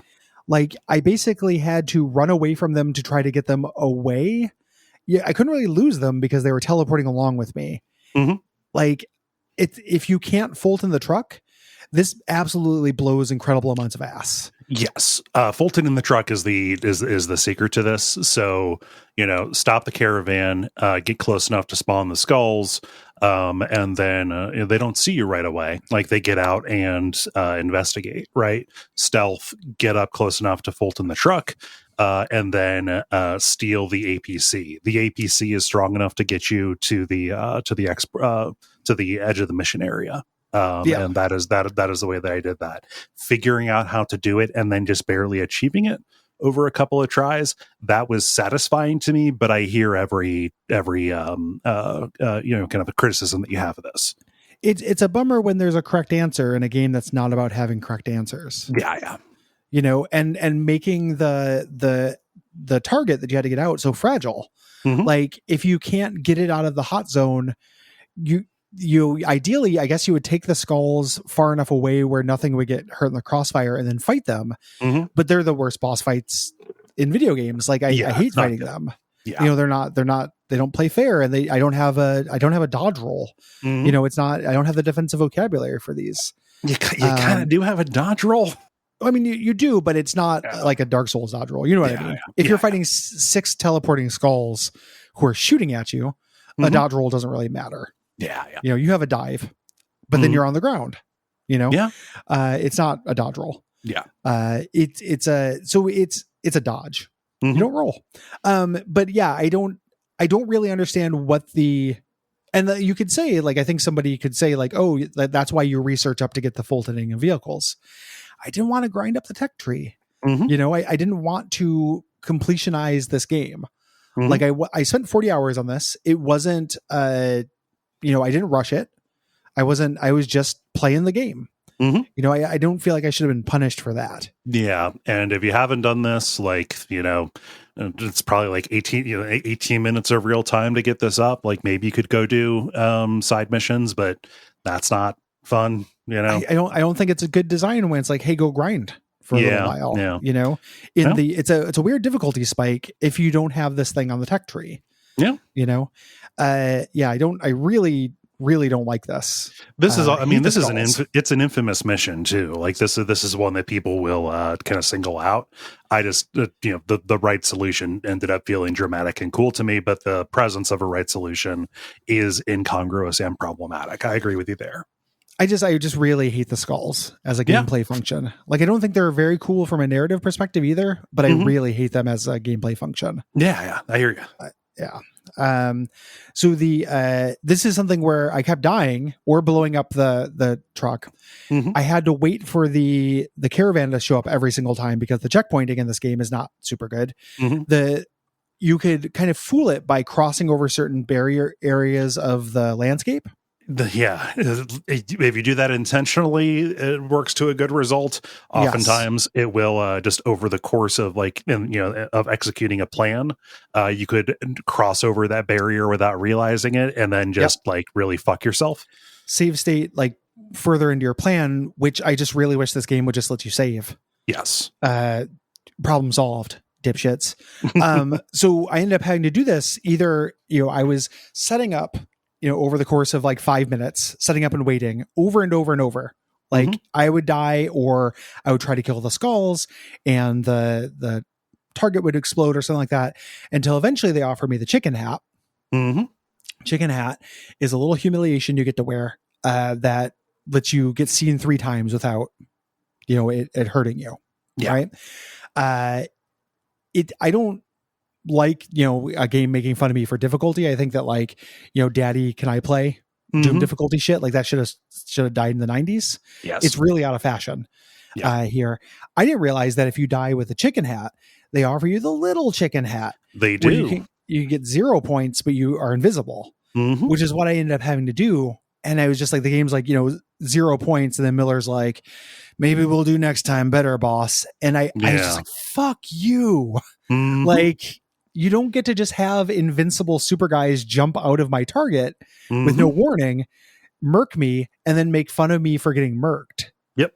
You know, it sucked. I hear you. Yeah. Frustrating. Yeah. The truck had mostly had malachite from the Sailor Moon season 2, so that's real weird. But that wasn't the primary cargo. It was really yellow cake uranium. Right. So somebody is trying to put nukes together somewhere. Yes. We get to this next little bit, rescuing the intel agents. 2 of our intel team folks have been kidnapped by the CFA. And we got to get them back before the war turns personal for the men. Yeah. This is great. This is really interesting because one of them has gotten away and is being searched for as you speak. I really like that. It's like this little, clock. You're on the clock. Yeah. Like if they catch him, they'll recapture him or kill him. So you have to get there before the search team. And you get to have a real nice hero moment of like taking out the people as they're about to crest on him, which is real fun. Yeah. The other one is in this flooded camp that you can get to. We can't Fulton this person, so we had to run him to the chopper. Yeah. He's really well hidden. He's like in a little like dugout underneath some boards. He's not even in the cages that are there. I like that camp an awful lot. Like there's basically nowhere to hide except down in the reeds, know, but you can't crawl in the water. So you got to deal with that. And everybody is kind of like walking on these elevated like little walkways. So it's really easy to kind of like plan little ambushes and stuff. Yeah. Yeah. Great mission. When you get him, he talks about how the CFA is blaming them for your guys for some kind of disease that's wiped out a nearby village. We've been hearing about this disease. Yes. And we saw those fucked up lungs. So diseases are about. Yeah. This is this little plot is moving. We get to Blood Runs Deep. So this commander has contracted us saying, hey, we need you to kill 6 of our men who have abandoned the fight. And they're spread over these 2 locations, just like, okay, just deserters. They probably know stuff. This is what work. We're going to take it because we need money when we might learn about something. One guy's over in a plantation, which is, fine. Just an interesting little fight among the rubber trees, I think is what it is. But the other 5 are over in this big mining pit. Yep. So this is an interesting environment. You have to creep around the edge of this mining pit to get into the caves here. And when you get in, it turns out they're kiddos. Yes. They offer you diamonds. They're very rich in bonjour diamond kids. I got you this bag of jewels. This bag of jewels. You know my name, but I don't know yours. I'm Big Boss. Bonjour, Ocelot. Bonjour. So you fake kill him. Like obviously you're not going to kill him. You fire into the air and they send an audio recording of the kill, which is good enough for the idiots of this world who are very fooled by sound effects. Freesound.org has absolutely destroyed the war economy in the middle of the world. And we get an escort mission. They're going to pay us. One of them can't walk. We have to carry them. The other ones, we kind of do this little like very limited control escort mission through a hallway zone, like a valley, with a gunship covering it.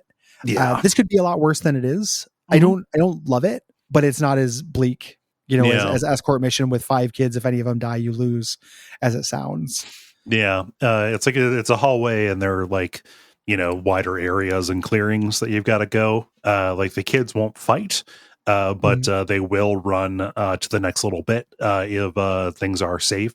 So you don't have to worry over them as much. You just have to make sure that you're not carrying the one kid when people are firing at you. Yes.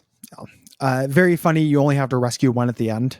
It was like, okay, we did it, boss. And they're like 5 kids sitting on the ground or 4 kids sitting on the ground. I guess I'll load up these sacks of grain and throw them in. This is also where the gunship, the first time I had a good missile launcher and I'm like, fuck this thing. And just blew it up. Like down you go. Yeah. Down you go. Sun's getting real low. When you get there, the kids all crawl off the thing. Hilariously, at no point do we give these kids a shower or clothes. Their model is a little Sally Struthers ad and will remain so for the entire game. Yeah. Could clean, benefited from the facilities, let's say, and the resources that are there. Yeah. We don't let you guys use the shower. Like, they always look like they're starving and naked.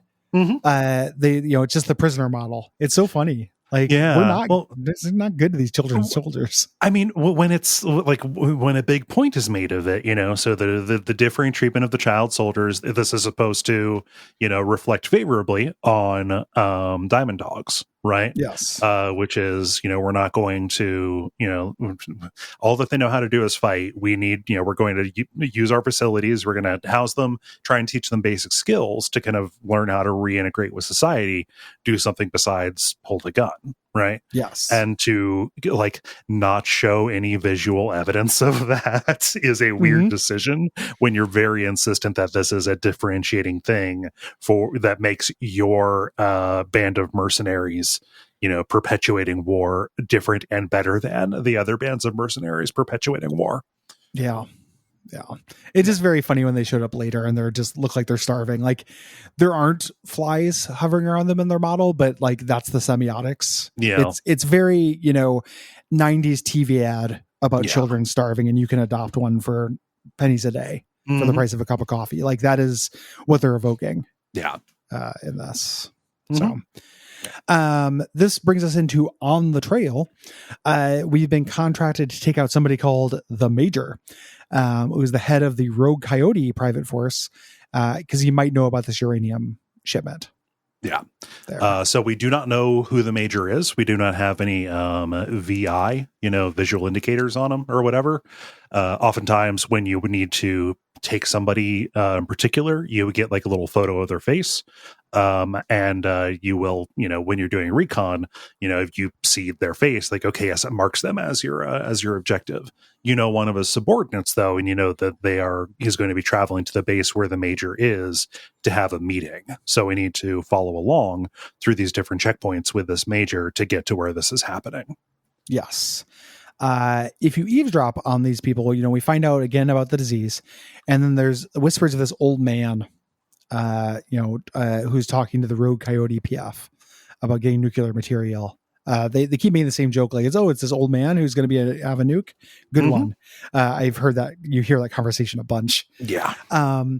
As this is happening, you get called, or after you take care of this, you get called back to the base because Huey has an idea for a counter weapon to work against Walker Gears. So he talks about his new creation, a customizable Metal Gear he calls a Battle Gear, which is just a tank. It is just a tank. This was supposed to be able to deploy with you on missions once it was made. Yes. Instead, you can just send it on the combat missions with those folks, the little spreadsheet missions you send people on. As it stands, his little speech, it is impossible not to see it as a different version of Mr. Burns describing the man made of snow he is making in the cabin. I made a Metal Gear made of snow. It's like not a snowman, but a man made of snow. Yes, 32 teeth, 32 chassis, 63 missile bays. And then the camera cuts and it's literally just another one of these. It's so funny to me, as somebody whose primary criticism about the coolness of a Metal Gear is that they've always been tanks. Like it having legs instead of treads has never felt as impressive to me as it does to the world of this game. Somebody being like, behold, and then it just going back to a tank. It feels like I got hit on the head or something. It feels like it's exactly the I think you should leave motorcycle sketch. Oh yeah. It's exactly that, but for tanks. Like every single character in this world is that guy being like, oh, they got tanks, and then he sees a Metal Gear. He's like, what are you kidding me? A tank on two tanks? Okay. That's everyone in this world is exactly that character. And they're all dumber than dirt. I hate them all. They're all so stupid. They just dum-dums. Funny as shit. Yeah. This brings us to voices. One of the child soldiers who has not been given clothes wants you to rescue their leader Shabani from something they call the Devil's House. I wonder if that's good. So we have to travel through this misty zone to get to this industrial area here, which is abandoned and covered in blood. It's evoking specifically the ninja thing from Metal Gear 1, like ending up after the party. Yeah, people have been slaughtered here. Yes. And you kind of step through these tents and through these buildings, and you find that this is a medical facility. They've kind of been butchering people, but there's something weird going on.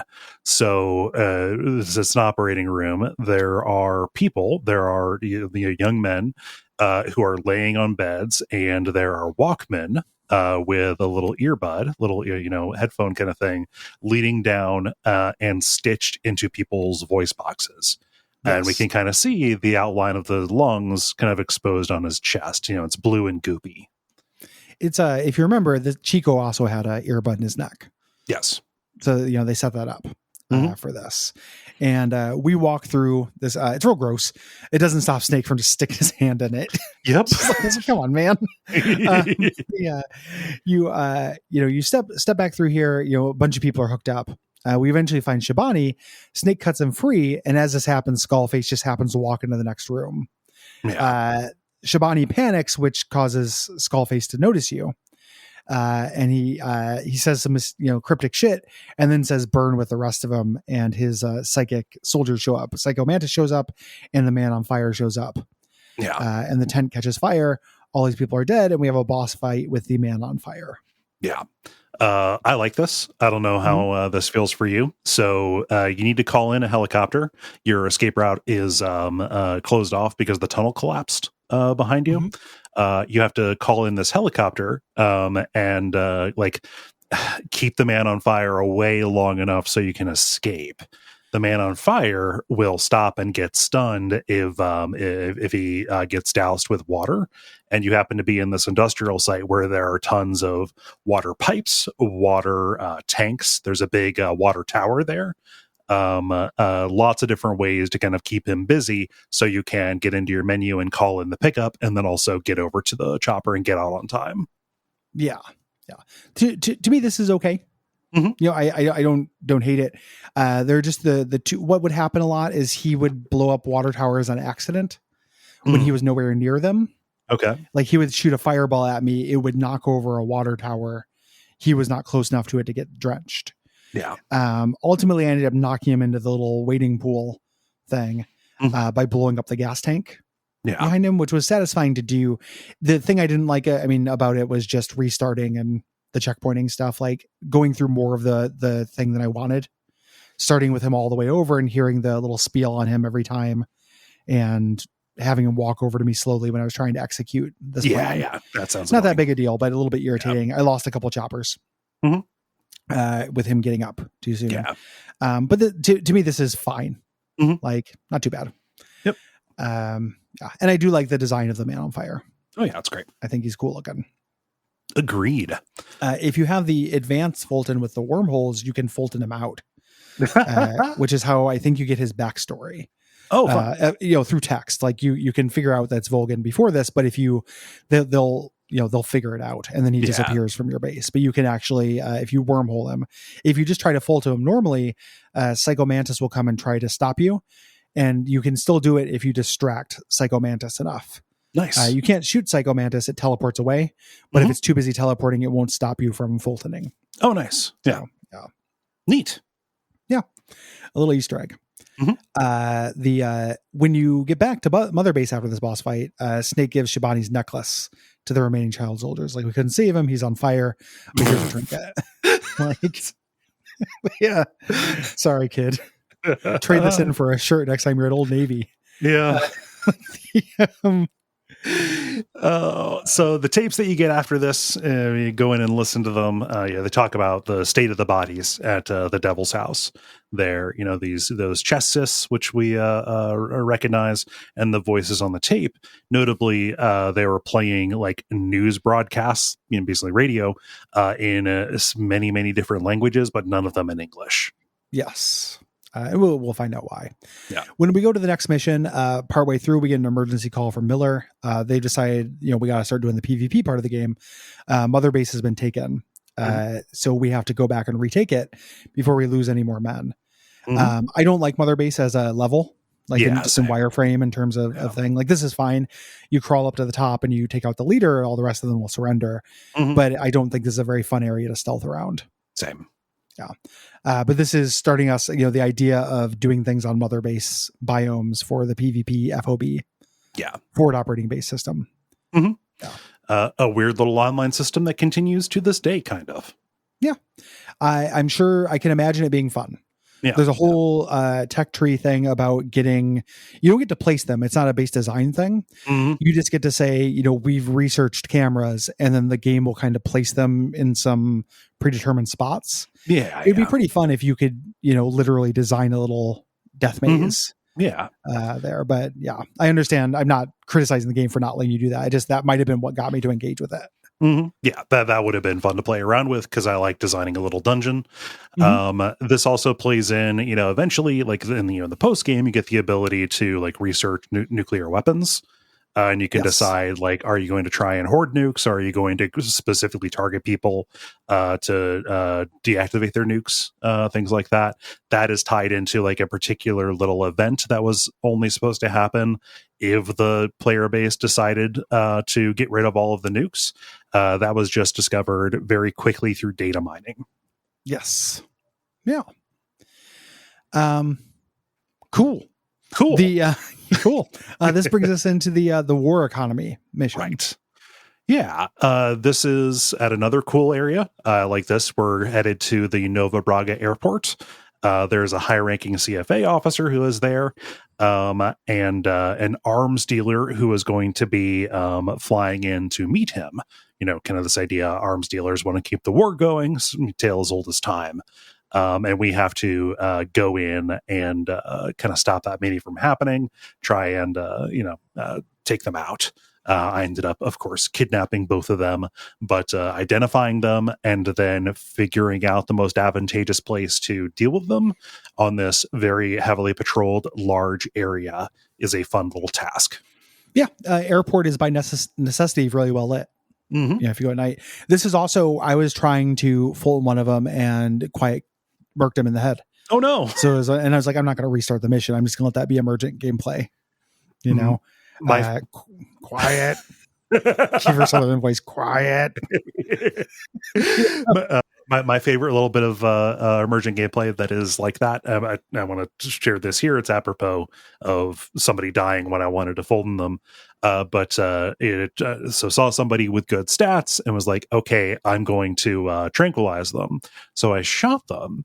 But the way that the character model fell ended up hitting his head on like a little like concrete post kind of deal. Yeah. And it broke his neck and killed him. I $1 million baby that guy. You can $1 million baby a lot. I love that kind of thing. I also I forgot about this when I was picking up the 5 child soldiers outside the mine. While I was loading them up, a vulture decided to land in the helicopter rudder. Yeah.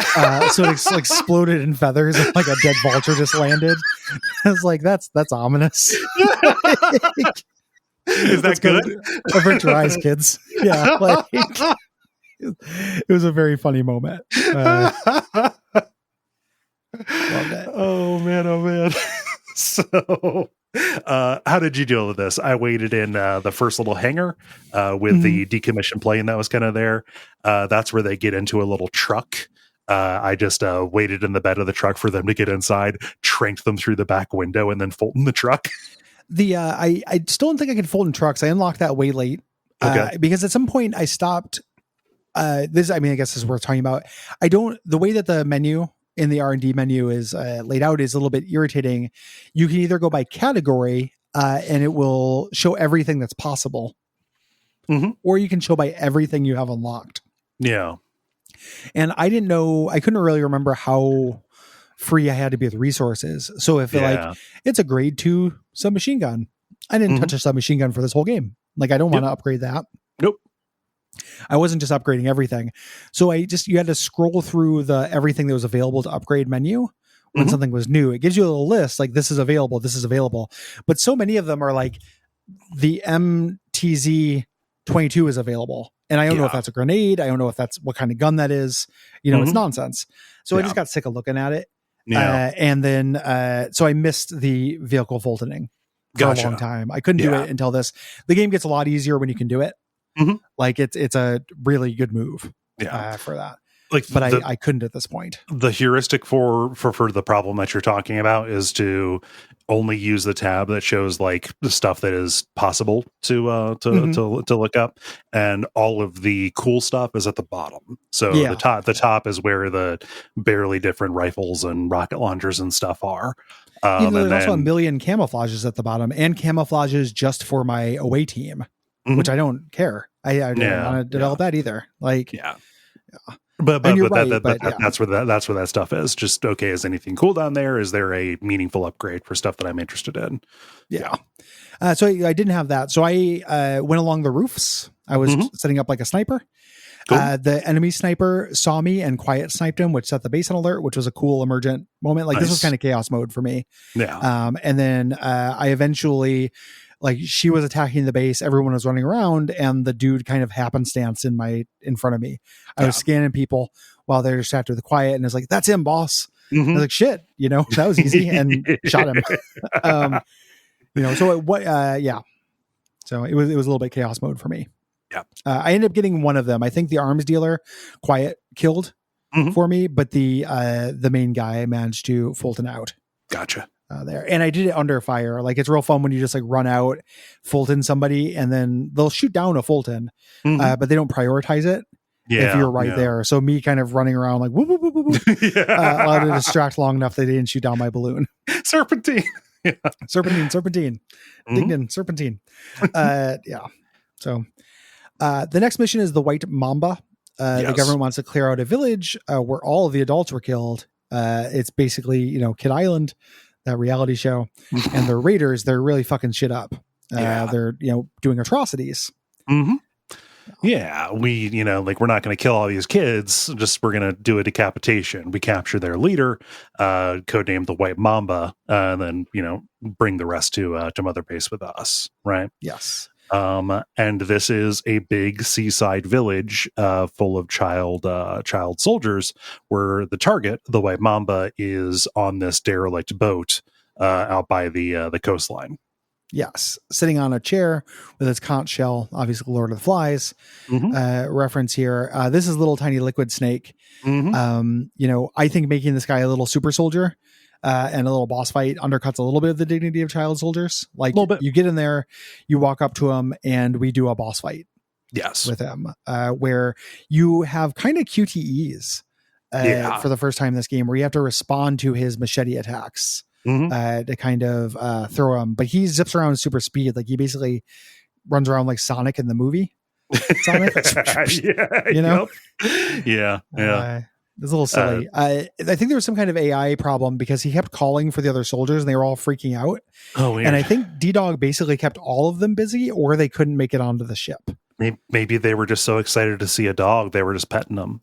That would be awesome. They weren't shooting him. Like, I wasn't hearing there's a very specific sound cue when D-Dog gets shot. But D-Dog, basically, they were all looking for D-Dog instead of helping their leader. Yeah. So it was actually like fairly easy. I just had to do this QTE thing. But yeah, you just have to do this. Like the ship itself, you got it. There's a couple different like levels to it, moving up and down. You're just doing throws on him until he eventually you tucker him out. He doesn't submit. He keeps on struggling until you kind of tie up his hands.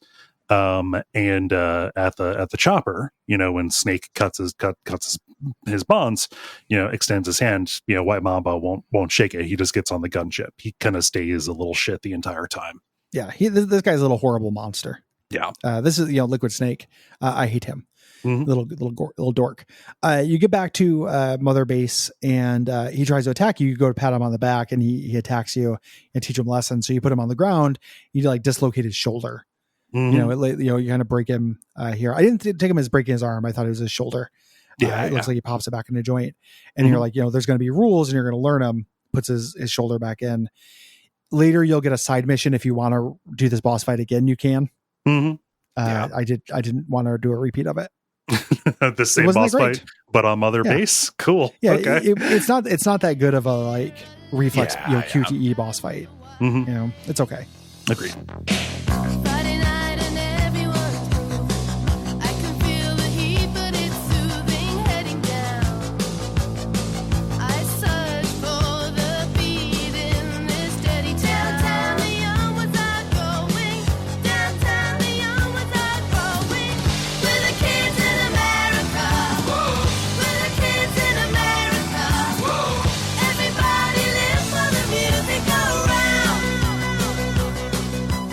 So we've got a liquid snake on board, and it's not going to stop the missions. We're going to go on to close contact. There are these two civilian doctors who are being held hostage by one of the PFs there, and we need to extract them. This is, I mean, just really basic, you know? Yes. Yeah. I'm into it. Yep. You know, I like basic in this game. You go and extract them. It's fun. Yeah, one of them is moved mid-mission, you know, to actually like a closer outpost, which you've already cleared out. Kind of seems like the person who's driving the Jeep there would be a little bit spooked that there's a ghost town. Yeah, he gets to have the I've come in on the ninja moment that you had.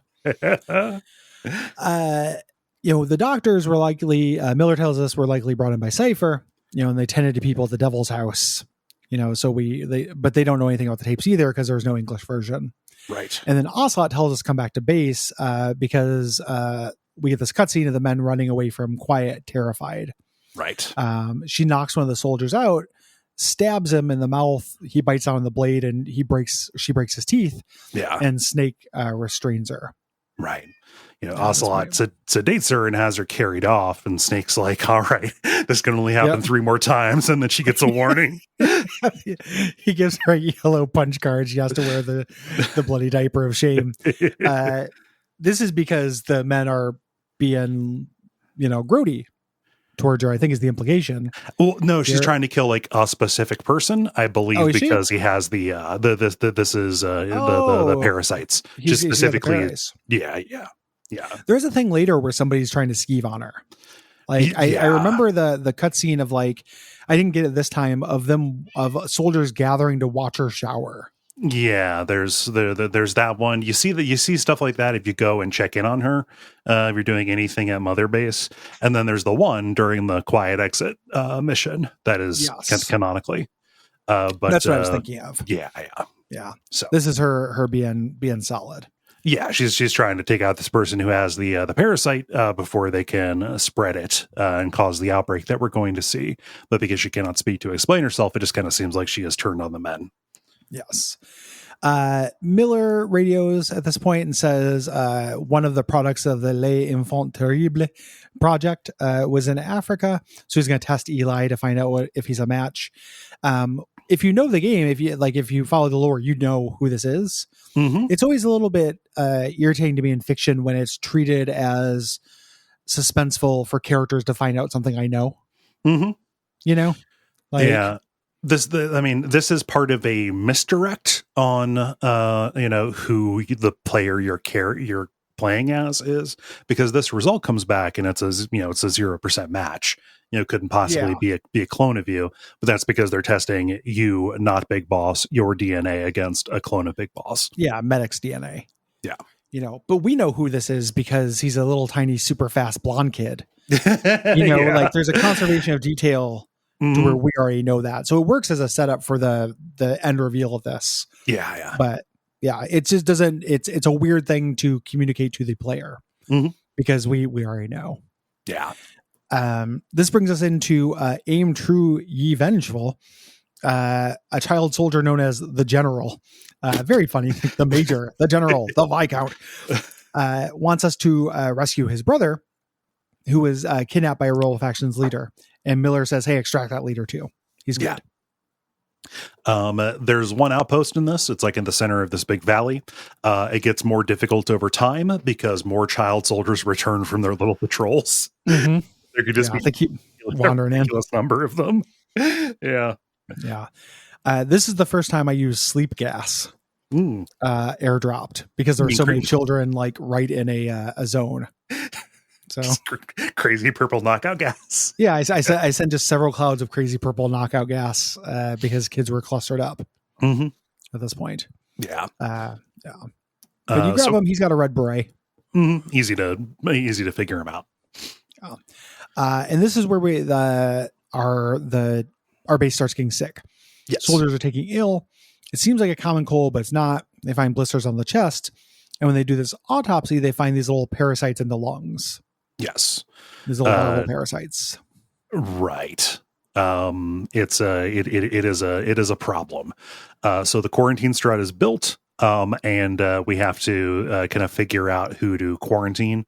This is, like a little puzzle that you end up doing, trying to figure out what all of these people who are symptomatic have in common. It's kind of played out like you're going to try something and then give it a shot over a couple different missions, come back, see the results. But the one commonality for everybody who is sick is that they all speak the Kikongo language. Yes. Once you know what's happening, it really made me wish that you could filter guys by language. Oh, yeah. It takes a really long time to do this. You also cannot quarantine anybody who is out on a mission. Mm-hmm. So you have to kind of check back and do this. This ended up feeling like, a fun puzzle the first time, and then a lot of kind of obnoxious admin work. Yeah. To me. I want to ask you a question too. So when you do this, everything grinds to a halt because 2/3 of your base is in the quarantine zone. Pretty much anybody that you have extracted since you started doing missions in Africa. Yeah. Yes. So characters will teach each other languages as well. So this will spread. That language is viral. I get it. But does this put a pause on you being invaded? I don't know. It should. It really should. You spend like 3 or 4 missions here at really reduced strength. Mm-hmm. And it freezes your upgrade economy. Like, fuck you if you haven't gotten some of these really key upgrades, like Fultoning vehicles and a trank sniper rifle for quiet and stuff, because your progress has been arrested for several missions here. Yes. And you want to do these next missions right away because the sooner you get them done, the sooner you get back to full strength. Mm-hmm. Yeah. I've got no idea. I wasn't really paying attention if I got invaded. Also, I was playing offline a lot of the time, which cuts you off from a bunch of resources, but also stops you from having like a little menu tax every once in a while. So, 6 of one, half dozen of the other. Yeah. I think, worth it. I don't want to engage in PvP. Mm-hmm. This brings us into the mission Hunting Down. Yeah.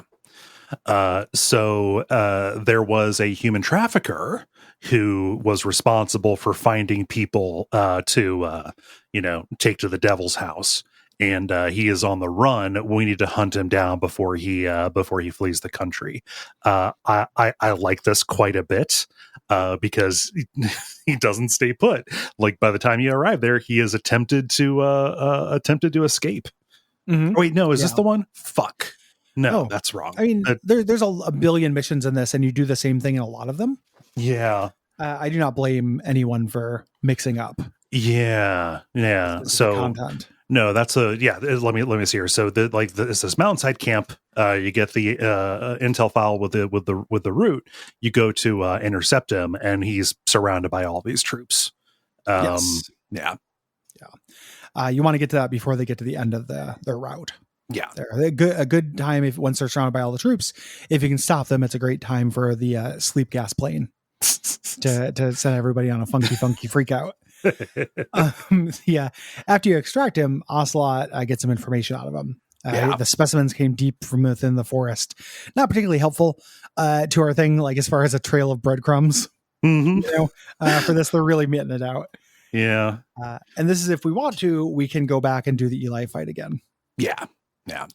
Eli is can continue to be intransigent. Yeah, the fucking worst. Yeah. This brings us into mission Root Cause. One of our intel team has figured out that the cause of the epidemic, but he's been captured, so we have to grab him. We go to this camp. Only the marked prisoner will hop in a vehicle and try to get away himself. That's great. Like, that's real fun. I also love that he crashes, like which is a little bit of slapstick comedy. Car crashes, hilarious every time it happens.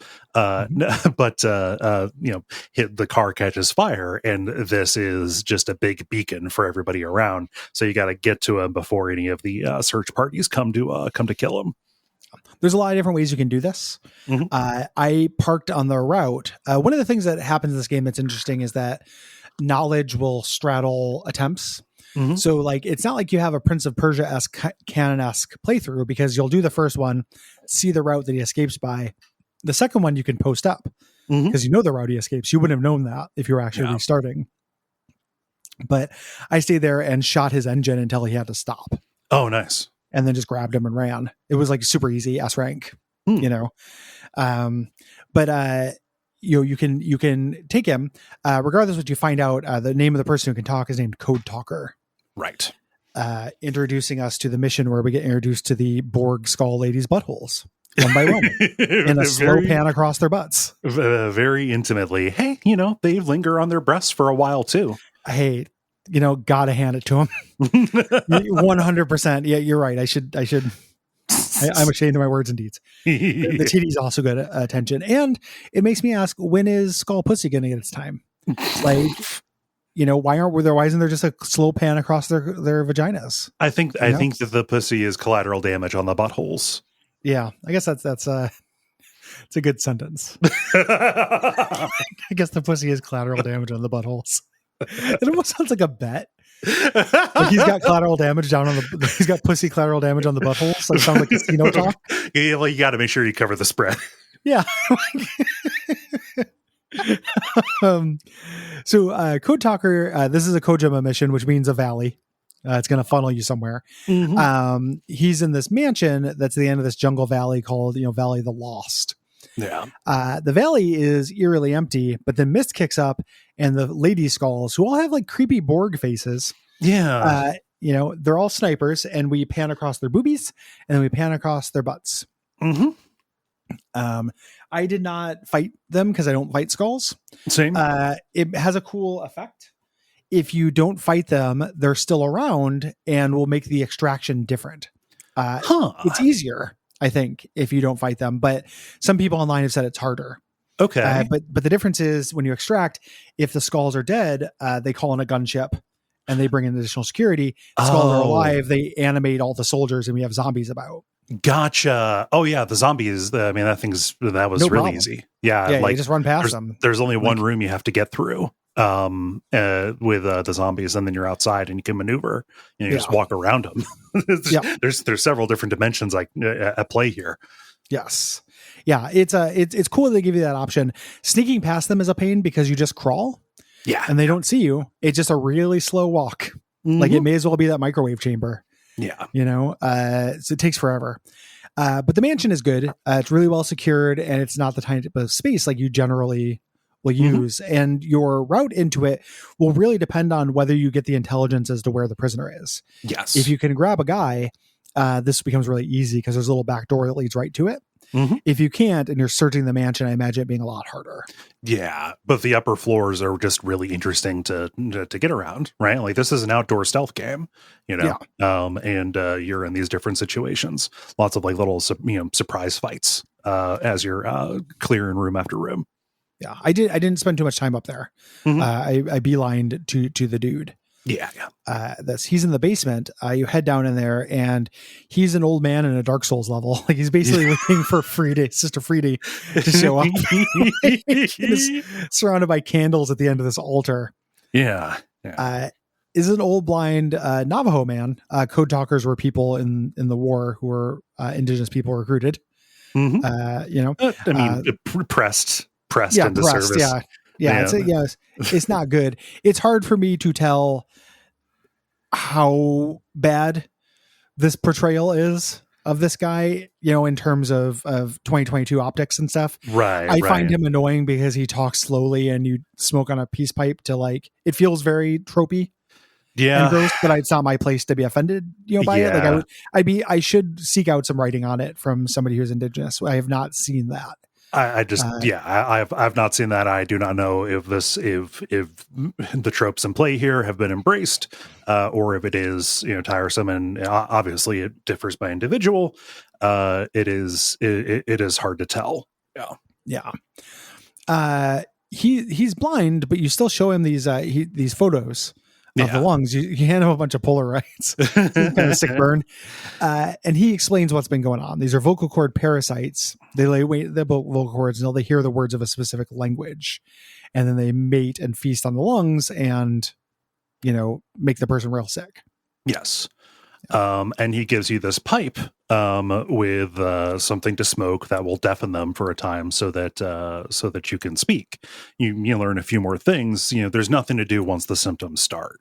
You have to just if somebody has this, The second they start speaking, then it is a problem.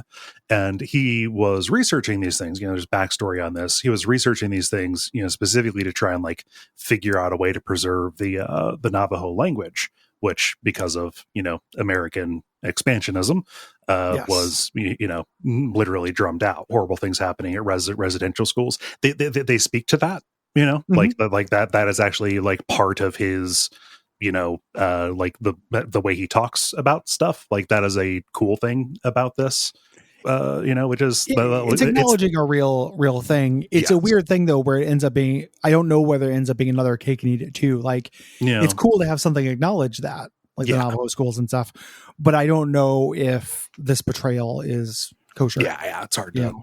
Yeah, I could see it being a combination, a right hand doing the good thing and the left hand doing the bad thing. Yeah, I was just surprised to see a mass media product like specifically talk about that being a horrible injustice. Yeah. It's not great. The kill the Indian, save the man shit is no good. Mm-hmm. So he's going to work for you so you can fix this. You carry him out, and he basically says, the fake out in this game, again, that I think is, this is a spoiler, but we're going to get to it in this episode, that I don't think is that exciting, is that everyone thinks the supervillain known as Skullface wants to kill everyone but those who speak English. His actual plan is to kill everyone who does speak English. Yeah. That is treated as a big reveal that I don't think has a lot of weight. Yeah. Like him this villain having a slightly different mass murder motivation. That's not motivated by racism, but is still so far beyond the terminal velocity of cavalierness about human life. Yeah. So as to be absolutely damnable. At this point, he's telling you that he's a white supremacist. Basically, he's going to make it so English is the only language spoken on Earth. Yeah, I was saying like, hey, and you roar that can get these, it gives you the ability to ethnically cleanse. You can, wipe entire peoples off of the earth. I think that what Skullface's actual motivation on this is more interesting than just like, what if we could kill everybody who spoke Swedish? Like that's okay, yeah. Making this a point about language as a vector for hegemony is a cooler idea, and is part of one of those things that is not served by Kojima's style of running it, every part of it. But yeah, like as a fake out, it is it does not feel operative. It doesn't feel like a good fake out to me, and I think that Skullface is too silly, and the human cost of all of this is too dumb. Yes, like I like the insidious nature of language as a theme. Like a viral language is a cool pet theme of Grant Morrison. He'll do this a lot in ways that I think are 1,000 times more sophisticated and good. Yeah, but it's an idea that I am sensitive to. What Skullface wants to do with it is just really dumb. Yeah. And it ties into this weird nukes thing that has just been the center of the series forever. Right.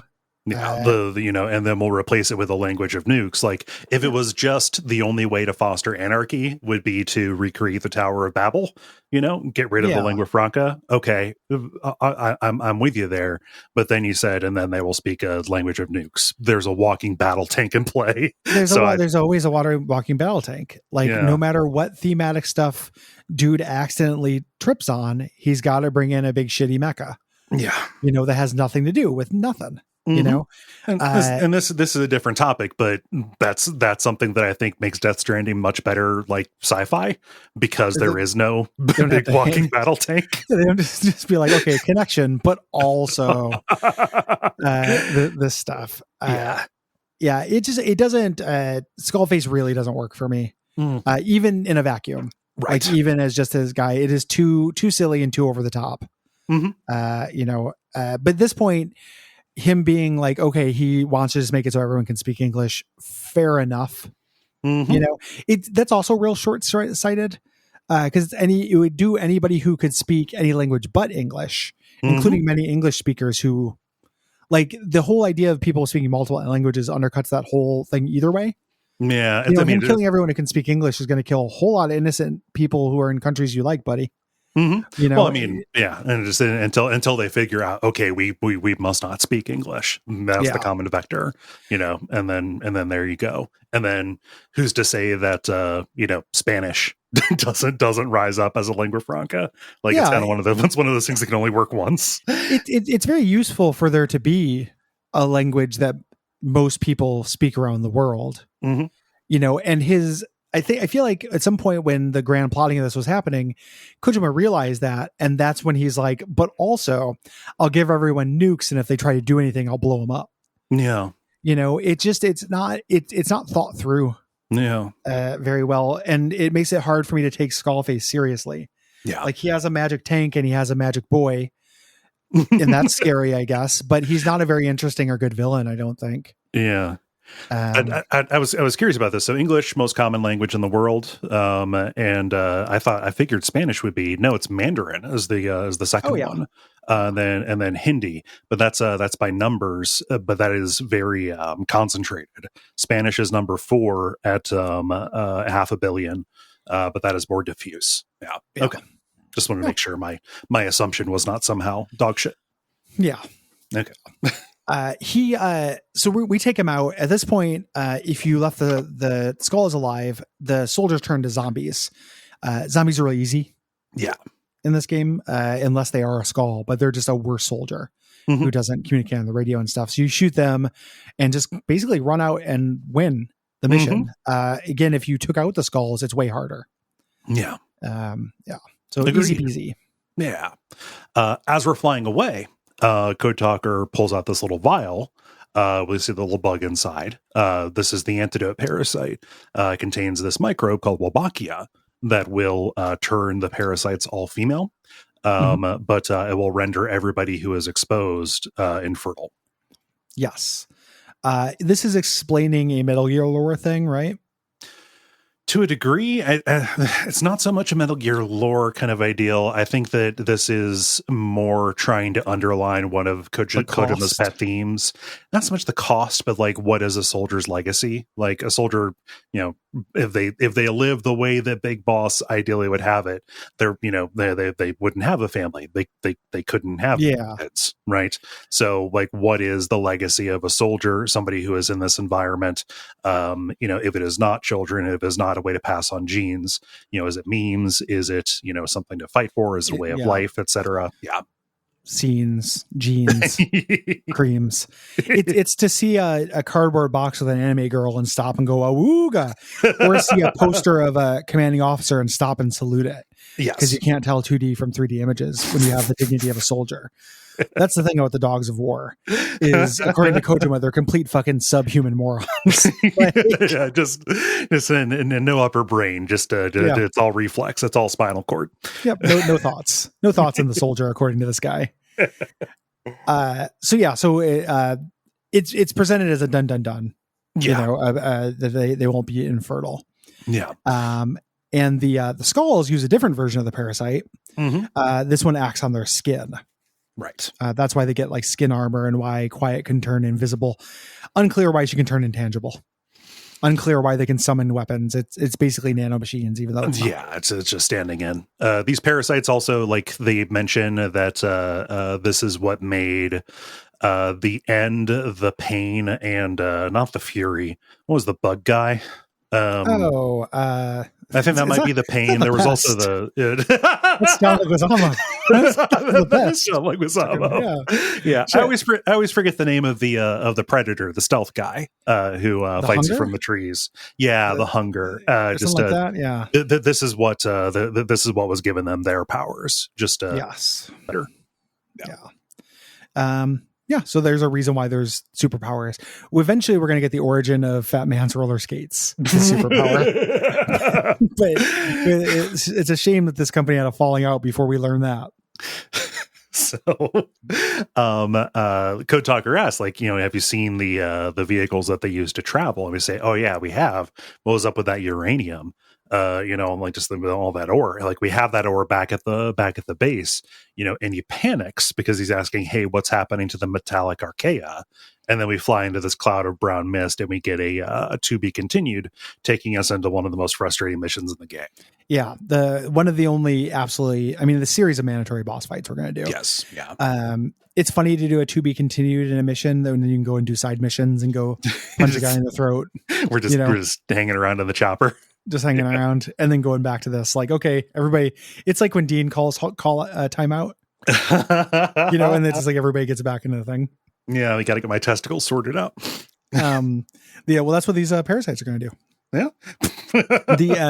So this red mist corrodes the helicopter blades, kills the pilot, so we crash. And there are all these skulls who are here, and their thralls and approach. I didn't take them as injured because they're bad skin. I assume that's what their skin was when they were armored up. Like they had to use the parasite to add skin onto their. They look like Chernobyl zombies at first. Yeah. I thought the parasite skin was when they got the rocks, when they got the rocks off. Yes. Yeah. Yeah. I don't know.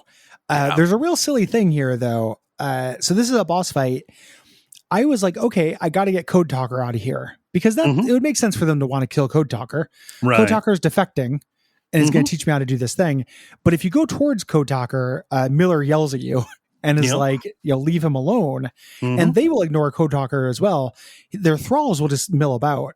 Yeah. Like this is at the airport where you do this fight that we've been to before. So you run away to get them away from Code Talker, and you have a mandatory boss fight with 6 super hardy bullet sponge teleporting guys who can one-shot melee you. Because this guy's our elder gaming statesman genius, who is just a gameplay wizard. This sucks. Yeah, the only tactic that I found that actually worked for this was taking a rocket launcher, and it had to be upgraded. Couldn't just be the base one, both for ammo reasons and for damage reasons. But you got to sneak. You got to get away from those, get away from them, and lose the alert, and then just get barely close enough for them to be visible in the mist, and then fire as many rockets as you can. And then when you run out, run away, summon in a supply drop with more ammo, and just hope that they don't find you, because if one sees you, all of them do, and then they start doing their teleport and fire dance. Yeah. You can still escape them once they see you, especially if you have quiet covering you, which I did. So I did basically the same thing, but they often saw me, and I just had to run around like Benny Hill for them to lose me. It was the least cool I felt in this game. That is capable of making you feel very cool. Just running around, just waiting for my health regen to kick in after getting shot by skulls. I hate the skulls. Something that is frustrating is there are anti-air cannons. Like I think there's 2 of them, and then there's a machine gun emplacement that are placed there really prominently, and they will do damage to them. However, they will do their teleport and ground slam on that, so you can maybe get 1 or 2 shells off before it does that on the launcher while you're at it, doing a shit ton of damage to you and taking that asset away from you. Yeah, and they can just do it for nothing, no resource cost for them. It doesn't, they're not making themselves vulnerable or anything like that. Like they're Mary Sue's, like the gameplay Mary Sue's, once you take them out, you get back over to the thing, you fight them, you get, God, where are we? Fuck. Yeah. Once they're gone, the mist clears, and you can call in another chopper, put Code Talker on it, and then we continue the monologue. Right. Gotcha. Code Talker says, "Hey, Skullface is no longer in Africa. They did this nuclear test, and nobody detected one of them. And it's like, no, they figured out a way to stop a nuke from activating." One of these nukes that they're putting out there, and then we get a part of an explanation of their plan. He has been kind of shipping this uranium alongside the metallic archaea. These are extremophile microbes that you find them on like vents vents in the ocean, but it's bacteria that can eat metal, or do things. They were modified so that they will enrich uranium just on their own if they're exposed to it, ensuring complete proliferation along with these new metal gears that are shipped around. But they can also, once they're out there, be deactivated with the same metallic archaea. So there's all these nukes, but the person who's controlling the switch is Skullface. Right. The world of nukes, and he'll have control over whether people can use them or not. Yeah. As long as they don't get rid of any of their existing nukes and they don't realize it. Right. It feels like the first person to realize it will just send a bunch of nukes wherever Skullface is. Yeah. Because there are a lot of nukes that already exist. Mm-hmm. Yeah. They don't have this stuff. Yeah. I don't know. I hate Skullface's plan. I hate the plot of this game. Yeah. This introduces something called the parasite suit, which you can extract skulls and get powers that the skulls have. You can armor up, you can turn invisible. It's real limited. And extracting skulls sucks and requires redoing missions where skulls already exist. I didn't touch this with a 10-foot pole. Yeah, neither did I. Yeah. Not even my first playthrough. I'm okay. We get a little montage of Code Talker using this anti-parasite to cure everybody. Right. And then we torture Ocelot in a real bad way. Yeah. There. Ocelot shows up and he's got a little syringe. Torture Otacon. Yes. Ocelot is the torturer. Right. Huey is he is sitting there. Ocelot rolls up, and you think it's okay. What's he got the syringe full of? Well, it's full of this metallic archaea, and it will eat away at his legs, which are pinned into his bones. Get rid of dissolve this metal, and then suddenly his bones have all these holes in them. They break, and so that's it's a big problem. Yeah. Glass. Right. And so again, asking like, hey, where is Sahelanthropus? Things that you're not telling us. Yes. To intimidate him, they use a little bit of this drop of this acid. Basically, it's not acid, but it's basically acid on his leg. And he breaks and says, the walkers in this cave beyond this camp. He doesn't know how they activate it or run it. They don't have him, and the machine wasn't designed to operate with a human pilot. Again, just treating that like it's real information. They couldn't build a seat. When they leave him, they put the syringe on the ground and make him hold his leg above it, like the SWAT episode of Bedtime Stories. Real sadistic shit. Yeah. It's awful. I understand Ocelot's not a good guy. I'm not trying to Tumblr cancel him. You mean Huey? Yeah.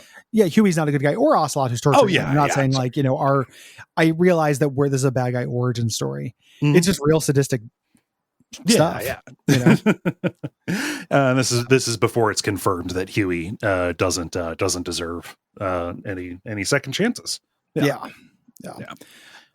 So everyone at the base camp that we went to is dead from the parasites, and Skullface is on the move with Sahelanthropus, introducing us to the penultimate mission for my version of the game, Skullface. Yes. So we chopper to the outside of the XOF base. This is kind of this ancient walled city that is converted into a fort for Cypher's purposes. And for basically no reason, we have both Huey and Eli, Liquid Snake, along. The reason why Eli is there is so we can do a plot thing. Yeah. It's really transparent. I don't know what Huey's there. He's there so you can be like, it shouldn't be able to go. It doesn't have a seat. He just says like, I've decided that I'm one of you. I'm gonna stop this. I'm gonna bring this back. Yeah, I lost my Ocelot voice, or my. It's not bad. Still not bad. Yeah, but he's decided. Yeah, he wants to be a diamond dog. But it's mostly to do it's impossible. Yeah. Hate him. This is a fun mission. Love this. Love this. Yeah. It's a series of progressive layers of sneaking into increasingly fortified zones, like 3 little city gates that are layers up, where you can do a lot of different ways to get in, and all of the stops are here. Like security cameras and tanks and sniper cover and everything they've done. Yeah. Like there is a second chapter to this. This should 100% be the climax of the game. Oh my God. Yes. It works really well as such. Yeah. Love this. Especially if you manage to get through the first 2 without any real incident. And then for me, I couldn't find a way to get through the third one without going loud.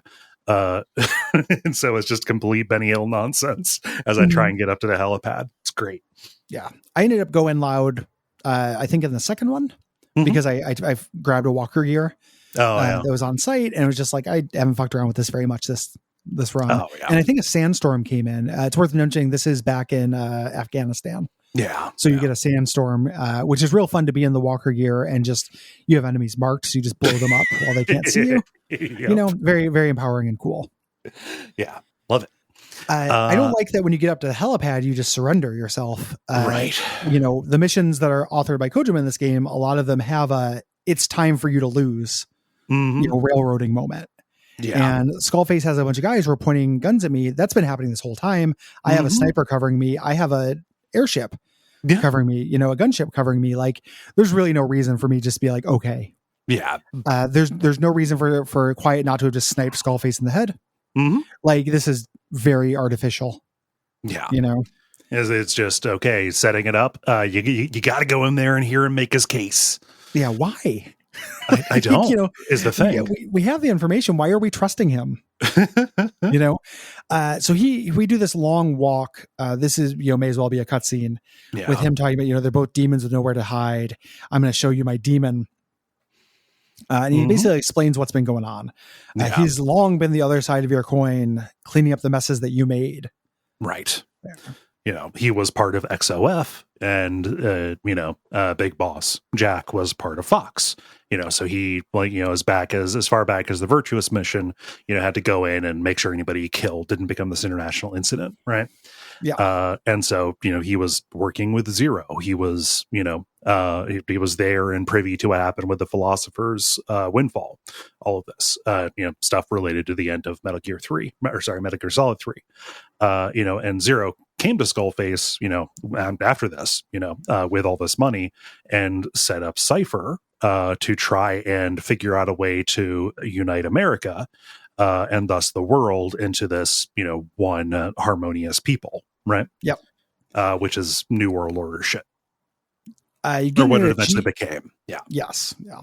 You get into a Jeep here, and this is an infamous scene in this mission where he just monologues directly at your character while you ride in a Jeep for 13 minutes with a musical break. Partway through, again, you know, similar to the beginning of this game, similar to the Awakening. I think this is a litmus test. Like, you either fucking hate this or you're like okay with it. You know, this, you know, makes me feel itchy. Like, it makes me feel like I'm in hell. I think it is a bad design thing to just have a character stare right into my character's face and just talk to them for 13 minutes. I think it's inexcusable design. It's like you did a pretty good job of avoiding the long codec conversations, and you still, again, it's like a regression to the mean. So like, I need to have somebody talk for a long time. Yeah. It's the easiest way to convey information, but in a lot of ways, the mission of art has been finding better ways to do that. Right. Like, you know, you don't read, you know, A Christmas Carol and a character just in the beginning of it tells you the lesson of A Christmas Carol. You know, that doesn't happen. They show you things. They have characters do things, characters move, they have dialogue that goes back and forth with different perspectives. Like, all these things that are very basic to storytelling that he's just not interested in. Yeah. Like, when he can just have a character tell you the thing. And again, it just blows my mind that this is our elder statesman of genius video game making. Like, he stumbles upon some good themes. He's not without talent. This is something that the entire history of art has been working against. Yep. And I'm not dogmatic. Like, I understand that rules are made to be broken. I can enjoy a monologue from time to time, you know, but it's just very ham-handed and direct. Yeah. You know, I really hate this scene. It feels like a relapse is what it feels like. Yeah. It's sad. It's like Jason Mewes shit. You know? Okay, let's be realistic about the consequences of either of these. Yeah, that's true. But it's just, it is sad to have somebody doing good and then do just at the end of just throw the football and, you know, just fumble it on purpose. Yeah. Not trying. No longer trying. No longer interested. Yeah, you know? But, you know, he's talking to you saying, you know, Zero was not aware that he was under the influence of, you know, a much more powerful parasite than what he was trying, you know, to manage. English, you know, it's a language. You know, language controls the way you think. Language hems you in, and you're not even aware of it. And he talks about how he grew up in this small village, that was taken by war. He's Hungarian. Hungary over the course of the 20th century changed hands lots of different times. And he was passed around, forbidden from speaking his own language, and forced to adapt to these other people, these other ways of speaking and thinking. And he changed along with it. Make no mistake, our native tongue is our true fatherland. Echo at the beginning. Yeah, the direct quote, the exact thing that the person said. And it was many languages he got taken over. It wasn't just English. Mm-hmm. When just Americans took him over, it happened over and over. So Zero and Cypher intended to control world information, and the codes of this, and this all came back to English. Mm-hmm. And he's like, here's the final parasite. It's not getting rid of everybody who speaks English or doesn't speak English. It's getting rid of everyone who does speak English. Yes, and completely taking away Cypher and Zero's ability to control. Yeah. And this is where you get with English gone, the world will speak one language, the language of nukes. He said, asshole. Yeah, just says it like the dumbest thing in the world. And this is meant to be, again, some shade, because as good leftists, we are sympathetic to the idea of the virality of language, but just, killing half the population of the world, I cannot take you seriously. Right. It's like, okay, TV tropes saying, well-intentioned extremist, right? Yeah. And half the people, many of which are innocent. Yep. In the metaphor of this is a virus, and it's just killing people who didn't do anything wrong, like him. For example, who speaks English and is, I don't know. There's resonance on this throughout the series too. So like a virus, thing about it is once it's unleashed, you can't control it. Yeah. And eventually Foxdie becomes the virus that is, that can be controlled, that is released and then gets around to the target. So this is an early crude version of that. Yeah. It's just, it's too big. Mm-hmm. Killing everyone who speaks English is too big. Yes. And I'm not a big fan of America or American imperialism or American adventurism. It's too big. Or just it's even bigger than that. We're recording this literally the Queen of England just died. Okay, yes, got that alert. And English has been the language of empire for an extremely long time, even before America. Yeah. Yeah. I think that I didn't think about this, but you mentioned earlier, another language would do this. Yes. He's fighting a human nature thing. Mm-hmm. And eventually it would just become, I don't know. Yeah. It's not good enough. Mm-hmm. It's not good or interesting enough. It is too Bond level, just villain, capital V villain shit. Mm-hmm. And he talks about mutually assured destruction, which is also a pretty cliche villain thing, the language of nukes. He'll give everyone a Metal Gear that he will make everyone equal, but since he controls them, if they try to use them, he'll stop them. Yes. So he only wants to kill more than half the world. Don't get it twisted. He'll stop people from nuking each other. Yeah. Only a little bit over 1 billion people speak English. So not half the world. 1/7 of the world. More people than have ever died. Yes. In a single thing by a huge factor. We stop and listen to a song for no real good reason that I can think of. Drives me fucking nuts. I don't find it charming. And you get to Philanthropist's hangar here. And this is where he introduces his little psychic friends. Psychic Friends network here. We're not the only demons, and revenge has been a theme for this. There is another who lives on only because of revenge. And then Psycho Mantis wakes up the man on fire for the most hilarious, just stepping on a rake that happens immediately. Yep. He gets right up into Snake's face and then stops. Because Psycho Mantis, who is controlling him and steering him, has noticed the chopper flying overhead and then floats up toward it. And Sahelanthropus, man on fire, without this control, without Mantis there, just turns around and walks right in front of the wheel of the rolling platform that Sahelanthropus is on. it tries to die because it gets up to you and it realizes you're not Big Boss. Yes. Yeah. That's how I read this. Yeah. Is it sees what hasn't been totally revealed to us yet. Yeah. So it's like, yeah, I don't need to kill this thing. Mm-hmm. Skullface, throws his hat down and steps on it like Yosemite Sam. At this point, he doesn't like that this is happening. Consarn it, and Ocelot. That's my line. Yeah. So it's because Psycho Mantis at this point is not so much a character as just like a little plot guy that like a revenge detector. So whatever wants the most revenge, it leaps onto, which again just sounds monumentally stupid to me. How do you measure something like want for revenge? What's the quantifiable desire for revenge units? Yeah, he picks up on the revengeacules the person has.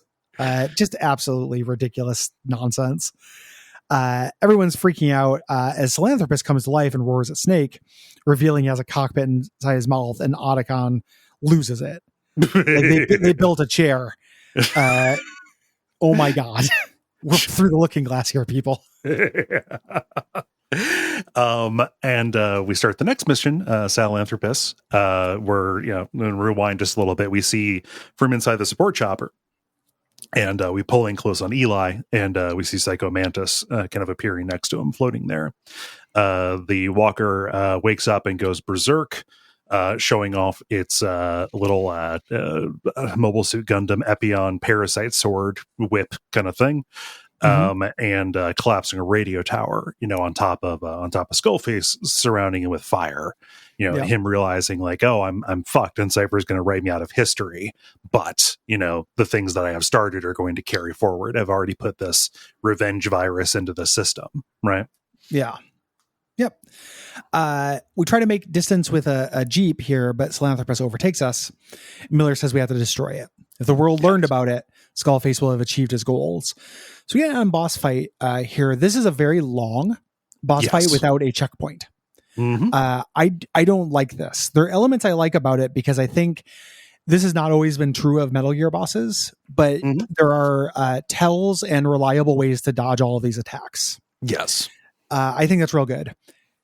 He has a thing. He has phases because everything is Dark Souls now. In the second phase, he does a leap with his railgun that you have to get behind cover. It's instant death. Yeah. It's instant death. You don't know when it's coming. And if you happen to be too far from cover, or you happen to be reloading your rocket launcher and you can't shoot at him when he's in slow motion, you will die.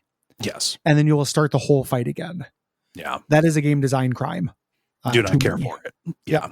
No instant death. And if you do instant death, like him having this instant death attack where you can get behind cover of a mountain is fine, but him leaping and doing it really quick where you might be in a place you're punished for being away from the mountain.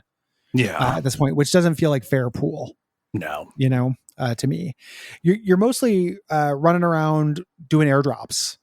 This for missiles to shoot him in the neck or the belly rather. Yeah.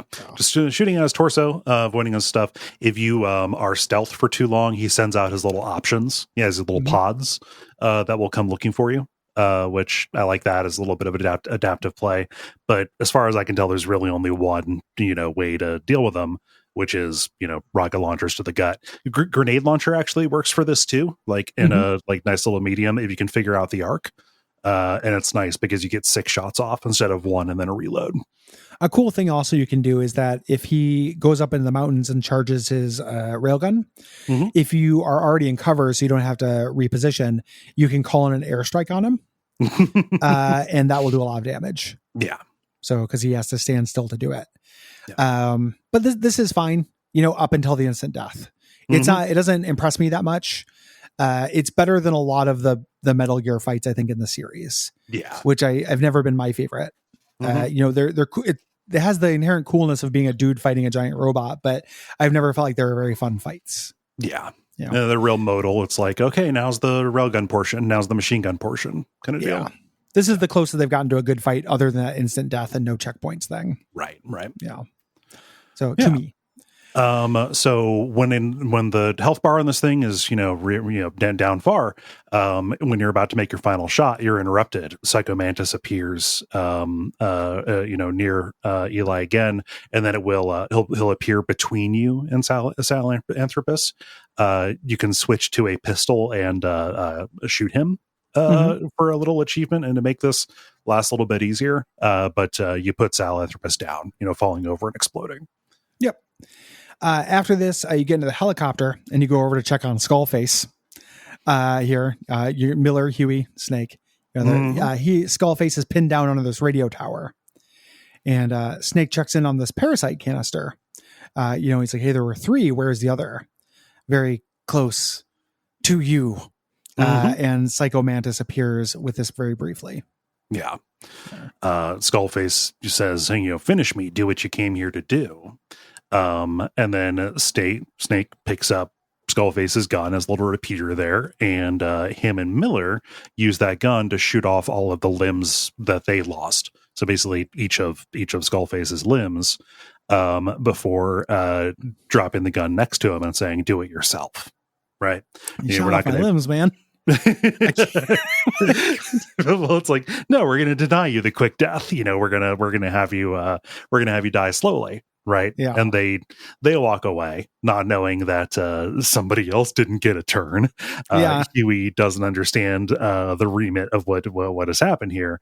And we hear a gunshot. Huey has shot him in the head and he says, "I did it. Revenge." Weirdly, this is meant to be like this tragically ironic thing. Huey's correct, because if he didn't do this, Skullface would have come back as some kind of horrible cyborg or some shit. Probably, yeah. Like, I want you to suffer, do it yourself. Doesn't work in this game world you live in. Nope. There are too many cliches about you have to kill. And honestly, shooting him in the head might not. If this series continued, he'd definitely come back. Absolutely no doubt about it. Nanomachines or parasites would have fixed him. Yeah. That is the storytelling we're dealing with. Mm-hmm. Yeah. And so we get back to Mother Base. The whole crew is there. We're followed by several helicopters carrying the remains, Sahelanthropus, get this quote: "Sahelanthropus will unleash that thirst for revenge into the future." Those were his last words. He was pretentious to the end, but still, "I will never be whole again." Miller realizes, the revenge, nothing he did will bring back what he lost. Yeah. Snake walks away. Skullface appears behind him very briefly. Snake calls over to Miller to take off, and we get credits. Halfway through the credits, Eli is looking up at Sahelanthropus and Psycho Mantis is floating over it. He gives the last parasite container to Eli before floating away over the ocean, setting up a liquid snake for Metal Gear Solid 1. Not the end of the game. Nope. Probably should be. Yeah. It's not like there's nothing good that comes in the second half. There's a lot of chaff, which we talked about in the generalities, but also that would have been a fine little that. Hey, what a game. Good job. Get out, done. And then it just goes up to chapter 2. Here. Imagine if there were 3 chapters, it would just feel, Return of the King style. Number of endings and shit. Too much. Yeah. Too much.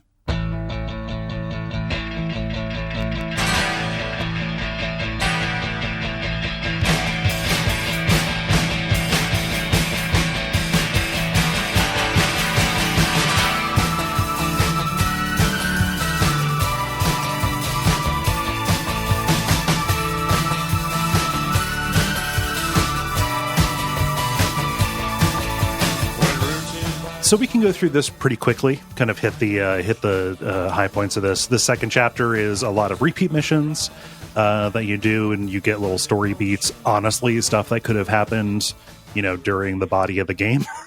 Yeah. A lot of the repeats are just with difficulty modifiers. Yes. Yeah. So we're not going to talk about the repeated missions. No. We're going to talk about them, and I haven't done this. I don't care that I haven't done it. So I read about them a little bit, but did you do it back in the day when this first came out? You didn't? Okay. No, I was already done. I didn't want to play anymore. Right. I'm very sensitive to a game being stop, play it again. I understand everybody's not bothered by that as much as I am. I do not do this thing you already did again. Gotcha. It's a principal thing. And as much as I love the gameplay of Metal Gear Solid 5, I didn't want to just keep chasing. I wasn't going to climb covenants in it. I didn't want to chase ranks and redo stuff I'd already done.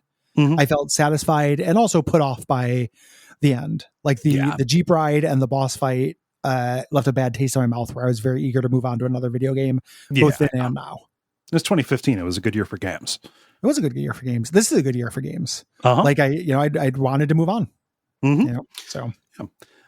So we're set up here. Miller addresses the man at Mother Base saying like, hey, Cypher has left spies in our ranks. We need everybody to keep an eye out. And then, private conversation like, oh yeah, it's definitely Huey. We need to find a way to get him to crack. We can't get rid of him because we want to figure out what he knows, but terrible idea. And we do some like side ops, like we can go recover the old AI pod. It's very funny because you don't like extract it, you activate it, and then it shoots through the ceiling of the hangar like it's a glitching like failing water heater. its home planet needs it. Yeah, it's out. Another mission has you going to pick up the remains of the man on fire. This is just at that supply depot. And this is where it's confirmed. Yeah, that was the body of Volgan. Yeah. We go back to Code Docker's jungle. We have to extract parasite research materials for him. Miller will radio us at some point saying that they found a dead body in this AI pod. And we can listen to this Huey interrogation tape that reveals that it was Strangelove's body. He repeatedly denies killing her. But he changes his story every time. Yeah. Strangelove from Peace Walker, Mamacon. Yes. Yeah. And it, does come out like that Huey and Strangelove did have a baby, Hal, and Huey claims to have never seen Hal's face. Huey constantly lying and having kind of this, this delusion where even he kind of doesn't accept, like he doesn't realize that he's changing his story. He's just a compulsive liar. And a coward who's just, completely willing to sell people out and then justify it. And, standing in contrast to Otacon, who is loyal and upright to the end. Yeah. No, not without his flaws, but, is actually like genuinely good. Yeah. Miller says they also found another infected in the base. They did MRI scans and the infected is quiet. She gets tortured. At this point, Snake has to come in and stop. This is why she doesn't speak. Because she doesn't want to feed the parasites in her throat. Yes. Code Talker gets her to, to explain this, tries speaking to her in Navajo. And, she responds saying like, yeah, I was an assassin. Skullface, told me to use the parasite here. And it's, it's the English strain, but, she's never promised to never speak it. Yeah. Yep. Okay. There's a little thing where you search for a roll of film with evidence about the Man on Fire and Psycho Mantis, given that they are, super villains, like supernatural. At this point, this is early in the timeline when that's still a little bit noteworthy. Not as early as it gets, but you know what I mean? Early-ish. It's still worth getting this. Kids go missing after an accident, and you can do these side ops to get them back while Eli keeps making demands. He wants to see his dad, Big Boss, and the game is not completely revealed that you are not Big Boss. Right. Yet. Yeah. We're on to some of the more notable story missions now. Proxy War Without End. There's this fight that has popped up between the States and the USSR. Like this war is still going on. We've been hired to destroy a bunch of armor, 5 targets, including this chopper. Basically, like that one mission back toward the beginning. But all of the targets are mandatory this time. None of them are trying to escape, but you got to take them out. And the last one is this gunship. Still fun. Taking things out. And by this point, you are well enough equipped to deal with a gunship. Yeah. After this mission, we're called down to see Eli being interrogated, and he's being cocky, talking about his missing kids, saying that he told them to go away, say one last goodbye, because soon they'll be the enemies of the world. Setting up Liquid Snake shit he's going to do. Yeah. And then Sahelanthropus wakes up. He was just a bombed out Hulk that they brought back as this little trophy. It's back operational. It bites through the wall. It's being controlled by Psycho Mantis, but Eli climbs into the cockpit and says, hey, Big Boss, hey, Dad, I don't need you anymore. I've got everything I need. And then him and a chopper full of the kids escape. Yeah. One of the big cut missions that's known about in this game is dealing with that. Yeah. Dealing with like the kid version of his base. Yeah. That didn't show up in Nope. this. It was like Island of the Flies or something like that. It was supposed to be the proper the proper end to the game, dealing it's with supposed to be the proper end of chapter 2. Oh, and yeah, then you're supposed to start chapter 3 piece. But it's the thing that's missing that we know the most about. Yes. It was on the bonus DVD that came with some edition of the game or another. Yeah. Yep. Yeah. So we learned that Huey was the one who helped the kids put Sahelanthropus back together. He says, like, oh, I was just, they just came to me asking questions, and I answered them because, they were curious. But he knew that a child could pilot it because he ran experiments before. He put baby Hal into the cockpit of that thing. Yeah. This is where we get the DNA test back. It is a 0% match. Eli isn't a clone, is not a clone of the big boss that we are playing, but yeah. Yes. Yeah. This brings us into Shining Lights, Even in Death. This is the famous mission from the second half. I know some people are a real big fan of this. Yeah. Here. I've watched bits of it online and kind of read about it and stuff. Looks more interesting than average to me. Tell me about this mission that I did. Yeah. So this is like a little horror thing. And playing on the, just you don't want to have to kill your own people. So Miller will call you back saying like, hey, there's this new outbreak of the parasites over in the quarantine strut, over in the labs there. And you go, it is completely tented off, and you walk in and everybody is in various stages of dying. You're inside, it's, lightless, and people are like acting on parasite convulsions, like trying to get outside. The parasite wants people to get out, so the, carrion birds can spread it. Right. Mm-hmm. And you find this lead researcher who's figured out how to spot the infected. He has this scope that will show the people who were infected. Will show them with glowing throats. And so you put this on, and you have to kill anybody whose throat is glowing, which is everybody. You find somebody at the end who isn't, but that's just because the eggs haven't hatched yet. Before you can take them out, they do, and so you end up killing them. You end up like shooting maybe like 25, 30 of your guys, all while Huey is calling you a monster for killing your own men. They trusted you. They were in your care. You're a murderer. What kind of monster is this? He even continues doing this when Snake gets out and tries to address the ones, everybody who's outside of the strut, having seen this horrible thing. Yeah. The most famous part I might know about this is the scene where they're cremating the bodies, and they're going to get rid of them and do a burial at sea or whatever. And Snake says, no, we'll turn them into diamonds. Yeah. Making the diamond dogs incredibly literal. Yes. Yeah. Yeah. So, and he smears the ashes on his face. Yep. I don't know whether this turning into diamonds thing is poignant or not, because I'm checked out of the emotional core of this. Yeah. My understanding is that some people find it very poignant. No judgment. It feels silly to me to turn somebody into a diamond. It's a thing that happens. You can do it. Oh yeah. No, I know it's possible. I'm planning to plant my mother into a tree. Like I know that you can transform the dead, as a thing. I think that I don't, it's hard for me to buy Snake caring about these people or me caring about these people, I guess. It is hinging on kind of a notional camaraderie that is either there or not. Yeah. And again, I've said this a couple times, it's undercut by the way that the game portrays soldiers as being bumbling morons who like being punched in the throat. Like they're not creatures with dignity that don't feel like characters in this. Like this is a dignified end for them, but they did not have a dignified story. Yeah. I kidnapped them. They were working for one and person. Tortured these guys. Yeah. And it's like, I can't believe you shoot them. They trusted you. No, they didn't. I took them from where they lived and worked and from their families, and then brainwashed them. Like this is not a betrayal. This betrayal already happened.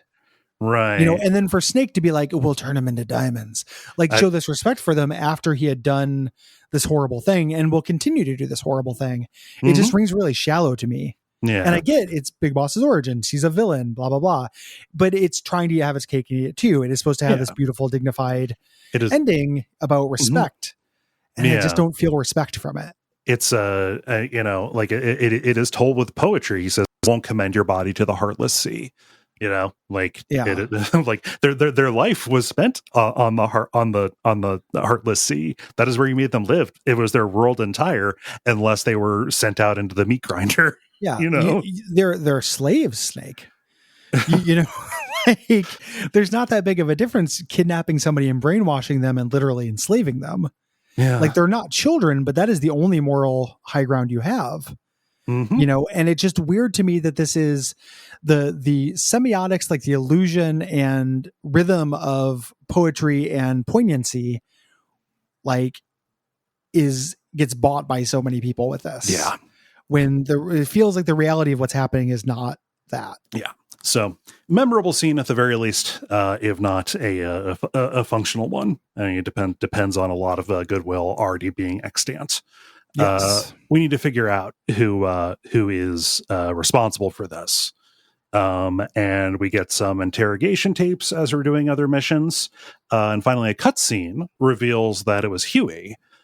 Huey had tampered with the imaging machines in the medical part of the quarantine lab, trying to release radiation to mutate the parasites to find an alternative cure so that the parasites and the cure could be sold to Cypher so you could defect back. Yeah. Yeah. They hold a trial here. I've seen a little bit of this as well. They present a recording of him murdering Strangelove. I didn't play Peace Walker, so didn't have tons of pathos for me. I mean, he locks her inside of the AI pod and she suffocates to death. I mean, that sucks. It's also just real. Like, it may as well just be you saying, "Hey, a person locked another person in a thing and they suffocated." Yeah. For all of the effect. Like, I just don't know the people. It is a bad way to die. Yes. Like going to sleep. Yeah. So Snake has to sentence him to an exile on a life raft. He's denying everything. His raft is sinking and eventually has to throw his legs overboard to survive. Yeah. Miller says, he's going to make it to shore. He's going to spread word of how awful we are. Ocelot says, eventually he's going to realize what kind of man he is. You can't run away from yourself forever. And we know that he will commit suicide, drowning himself, trying to drown his stepdaughter, or his actual daughter, rather, because he learned that his son had sex with his wife. Yeah. Stepmama Con got a little deep and dirty on the side. Yep. And we hear about it a lot. We do. Another thing, this is an interesting mission to me just because of the gameplay things about it. Quiet leaves at this point. She is missing. People were upset about this, so they ended up like adding a way to get her back, right? You have to clear her mission 7 times. Yes, you can have her back, a non-canonical like VR version of her by doing her mission 7 times in a row. Some Saving Aerith shit. Yeah. Very funny. But this is basically the end of the game, Code Talker explains like, oh yeah, the reason she couldn't talk is she has these parasites. She left when she learned that, these mutations are possible, and it just figures, hey, she would be a danger to everybody if she's still walking around with this. And by going after her, we find out that she was taken prisoner by the Soviets in revenge because, she killed a shitload of their men. And we catch up to her at the La Marcate palace, the big bombed out building, right? Gross scene. One of the soldiers kills her by strangling her and suffocating her under the water, but in reality they she was suffocating because she has these clothes on, right? And she only wakes up when one of them pulls down her pants and to begin having sex with her, raping her. But that gives her enough of an ability to breathe so that she can kill all of them with her hands tied. Yep. Very Joss Whedon-esque. Yes. Scene. So this is a really long fight with just all the soldier, like the army coming after you. waves and waves of enemies and armor and men. At the very end, she gets knocked out out of the fight, and you have to run to the landing zone in the middle of a sandstorm. Pequod can't find you, and Snake gets bit by a venomous snake, going unconscious. Game recognized game. Hoisted by his own petard. Yeah. Quiet. And Quiet, knowing that that Snake is going to die as the sandstorm is still happening, tries giving directions in Navajo before ultimately deciding she's going to make the sacrifice. She speaks in English, guiding the chopper to where they are at. She has disappeared by the time they have landed and administered the anti-venom to Snake. Yes. And you can try to follow her. You eventually get to where her footsteps disappear, but there's a tape that she left for you. Talking about she wanted to talk to herself. She didn't choose to be quiet, but found that the shared goal for revenge was better than a common tongue. Yes. I am quiet. I am the absence of words. And then she's gone. Unless you do her mission 7 times. Yeah. And then she comes back to be your girlfriend. The gamers. Gamers unite. The funniest thing that is like that is in Detroit, Remain Human or whatever, where you can get your robot slave back. You get your robot slave girlfriend back through fan outcry, completely undermining the point of that game. Yeah, it's so funny. Never ever underestimate what gamers will do to have their artificial girlfriend around. It's just amazing stuff. Wild. Yeah. So the only thing that is left for you to do is this mission called The Truth. Well, the only other story thing left to do is this mission called The Truth. Yes. Where we see what actually happened at the beginning of the game. This is where it's revealed that you are a body double. And the way this is revealed is by replaying the entirety of the first mission. I'm fine with the story beat and the reveal here. The fact that you have to replay that first mission, which is fine once, if you're down with Kojima's shit, but repeating things is not good. It feels very indulgent to me. It does. Yeah. So it takes us back to the day of the attack on Old Mother Base, and we see them stabilizing Big Boss, and then Miller looks directly into the camera. We realize that, the camera were the point of view of somebody sitting on the bed next to him or lying on the bed next to him saying, what about him? He took some shrapnel to the head. What are we going to do? And then we replay the entire opening with the biggest change being we actually see the overlapped portion of the photo that was shown where the avatar that you created at the beginning of the game changes. Yeah. You, the player with your name and the character you created. Exactly the same thing kind of that happens at the end of Metal Gear Solid 2, where the name and birth date that you put in is on the dog tag that Jack has at the end. Which in Metal Gear Solid 2, it felt like more meta, and more about a criticism of players wanting to pretend to be a hero. Yep. During this thing. Here, it feels a lot more like gotta hand it to you. You're the legend as well. Like, I'm on my way out of this series and I couldn't have done it without you. I gotta thank the fans. Yep. And that is a sentiment I don't like very much. Yeah. It's especially bad going back from it when 14 years earlier you had skewered it. Yes. It feels pathetic. To me, and in terms of a plot, it's again very silly. I understand that silly mix is something a lot of people come here for, but that there's a body double about who got plastic surgery and hypnotized into thinking he's somebody else. There's a big silliness to that is real emblematic of it not playing well with the serious themes to me. It's a life model decoy. Yeah. And life model decoys aren't meant to make you cry. I could get you to defend it. No, they're not. It's not defending a life model decoy. It's a pulp thing. Like a life model decoy is, silly. It's always silly. You're never supposed to feel anything about that. It's not the having its cake and it's not the eating the cake that is the problem. Life model decoys is having a cake.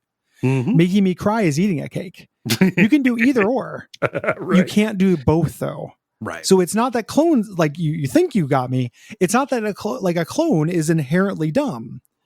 It's that it is surrounded in this context about the nobility of language and the vileness of language and the nobility of war and blah, blah, blah, blah, blah, blah. All that's the problem. It's emblematic of that, of the two good taste that are absolute poison together. Yep. I was hanging out with my girlfriend and we were at the store and there was like oat milk flavored bananas.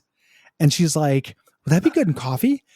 And I had to be like, no, like banana coffee. You don't want banana coffee. Like, what are you talking about? I love you very much. No, though, there'd be banana coffee. I feel like, just because you can. And I love bananas. I love coffee. There's no real reason to stick them together, though. It doesn't work for me. Ketchup and ice cream. Peanut butter and bacon. Yeah, ketchup and ice cream. Nuts and gum. Together at last. So the mission proceeds as normal until the car crashes. From Ahab's point of view, Ishmael has disappeared, calling into question whether he existed at all. We see what happened. Ocelot has arrived to take Ishmael out of the car to his escape motorcycle. Giving him my passport. Here's Cole. Saying like, hey, you're going to go off and live under the radar, do what you need to do big boss stuff, ultimately setting up Zanzibar land. But this other guy will go and, be the public big boss. There's a little bit of tenderness here too, like it's Big Boss and Ocelot referring to each other by name, Jack and, Jack and Adam, which is something there for fans, like all of this is. And we get a timeline of everything that has happened, between Snake Eater and today. And then we get a cut showing us that the big boss that was killed in Metal Gear 1 was Venom Snake. He's standing there looking into the mirror, and he gets this tape, that is marked, from the man who sold the world. And he looks into the mirror and gets this explanation, saying like, you were never Big Boss, but we share the legend. Right. And the other side of this is Operation Intrude N313, the name of the mission from Metal Gear 1, and puts on the radio comm machine, to guide you through all of that, like happens in Metal Gear 1, setting up the twist there. But he looks into the mirror and sees himself as, full demon Big Boss and punches it, shattering it. Yeah. Yeah. So, not a great story for this little guy, this medic. After this, we get post credits with Miller, asking what all of it was for, and what is the real Big Boss doing? It turns out he's out making outer heaven without Miller. Miller's very upset by that and says the hell with Big Boss, basically doing the split of Ocelot being with Big Boss and Miller going with Snake. He'll take the sons, or at least one, raise them to oppose Big Boss, until then we better get used to coexisting. So this happens before the events of the game. Like this is, during the, we get like a bunch of tapes, including some stuff involving Zero. But like, this is the tension that Miller and Ocelot were operating under. Yes. Yeah. And that's Metal Gear Solid 5. And that is Metal Gear. Basically it loops back. We get the origins of the beginning of it. Yeah. I don't know. It's a real fun video game. Talking about it makes me like it less because the first half of it is really exciting to talk about all the cool stuff you got to do. And then now I have to think about skulls and like, all this other stuff. And, everybody's got their bullshit. You mentioned life model decoys and a ploy to try to get me. Comic books are also convoluted, Right. I get that. I don't like convolution for the sake of convolution, and I don't like the mix of registers. I think having the heroes who, these soldiers who love anime girls, and if you throw a porno magazine, they get such a huge comically large boner that they can't fight you. Yeah, I think that's stupid. Some people are just like, that's the most endearing, awesome thing in the world. More games should be like that. Yeah. Other people are just like, I'm glad somebody's talking about these themes at all, even if they flub them. We live in a post-Disco Elysium world. you don't have to deal with anything. You can get thematic richness without. We live in a post-devotion world. Yeah. You don't have to. If the idea is you just want the things, right? You don't have to take the medicine with it, or the sugar or the cardboard or whatever you want to call the packaging. You don't have to. It's not rare anymore. Yeah, no, it's it's not the only game in town if you're looking for something with writing at all, right? Yes. It wasn't always the case, but here we are, and we live in a better world. And I'm a person who straddles, which is like, yeah, I understand. Like, I understand why some of this stuff is bad. It's just I recognize it, I see it, I feel it sometimes, but the value proposition is there, and the value proposition is going to be different for a bunch of folks. The embarrassment is the hugest factor on this for me, which is like, how do I recommend somebody play this game to get those transcendent expressive play moments? I kind of can't. Because there's all this other stuff that is, there now, but like, let alone the hour-long mission at the start where you're, just watching this man collapse throughout an entire hospital that burns down. It's a lot. It's too much. It is regrettable, which is a shame. And I'm getting back around to repeating stuff that I had said before. Yeah, this didn't change my mind. Like this is where it was.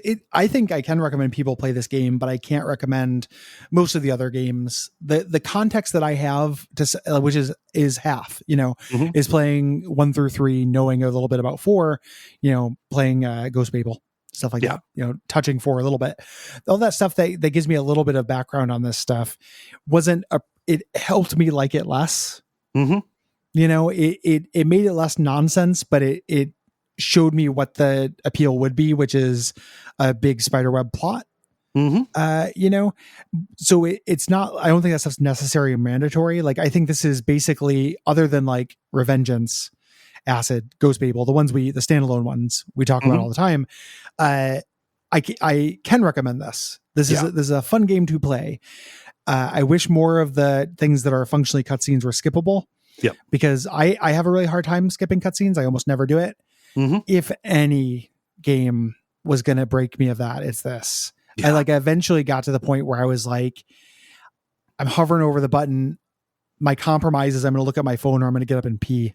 Yeah. While, this character talks about this stuff, because it's just not very entertaining.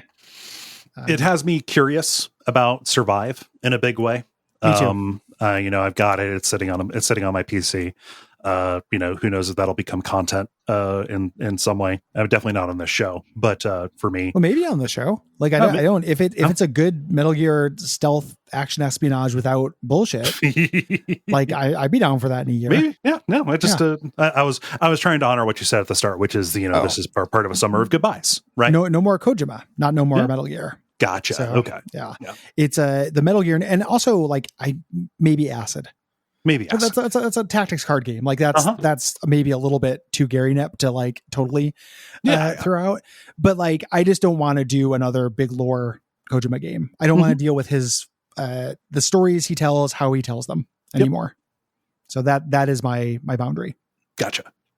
Yeah. Nope. But yeah, and maybe also Survive has that stuff, and I just don't know. Right. Or somebody imitating it, which might be worse. I don't know. Who knows? It's really hard for me to tell if I think that's worse or not. I don't know. Who can tell? Thank you, Jade, for sponsoring this episode. I appreciate it. I think these are good episodes. Thanks to you for giving us an excuse to do this, for sure. Thank you very much. Yeah. Thank you, everybody, for listening and supporting. If you have thoughts on Metal Gear Solid 5, you can go to Duckfeed.tv/contact and write in. Additionally, we're taking responses on let me see here. Are we actually past the date? We are past the date. Yeah, we are past the date. So it is too late to write in about Bug Snacks, Metal Gear Solid 5, or Carrion, but it is not too late to write in about October's games, which are Devotion, Strangeland, and The Evil Within 2. Again, duckfeed.tv/contact. If you have thoughts about multiple games, separate them into a few responses. Try and limit your responses to about 2 paragraphs. That helps us, get in more. Yes. Yeah, we would appreciate it. There is not a highlight in this episode, but if you are not a straight white dude and you have a project you'd like us to highlight, send that to me at Gary@Duckfeed.tv. Mm-hmm. Also, I should have said this a long time ago, include your pronouns. Please. If in the past, if I have not done any intentional misgendering, if I did, it was because they weren't included. you know, in there, or that I didn't make it intentional. You know what I mean? Yeah. But include that, because that'll help us. And we might highlight you in our episode. Yeah. So next episode should have one. Send those in. The other thing you can do is support us. If you want to hear that full Carrion episode, if you want to hear that Evil Within 2 episode, go to patreon.com/Duckfeed.tv. $5 a month gives you tons of bonus shows. You get access to all the premium episodes, not just that month's. Yes. Yeah. You can rob the archives. And if that's what you got to do, and then you got to stop supporting, that's okay. Yeah. We understand.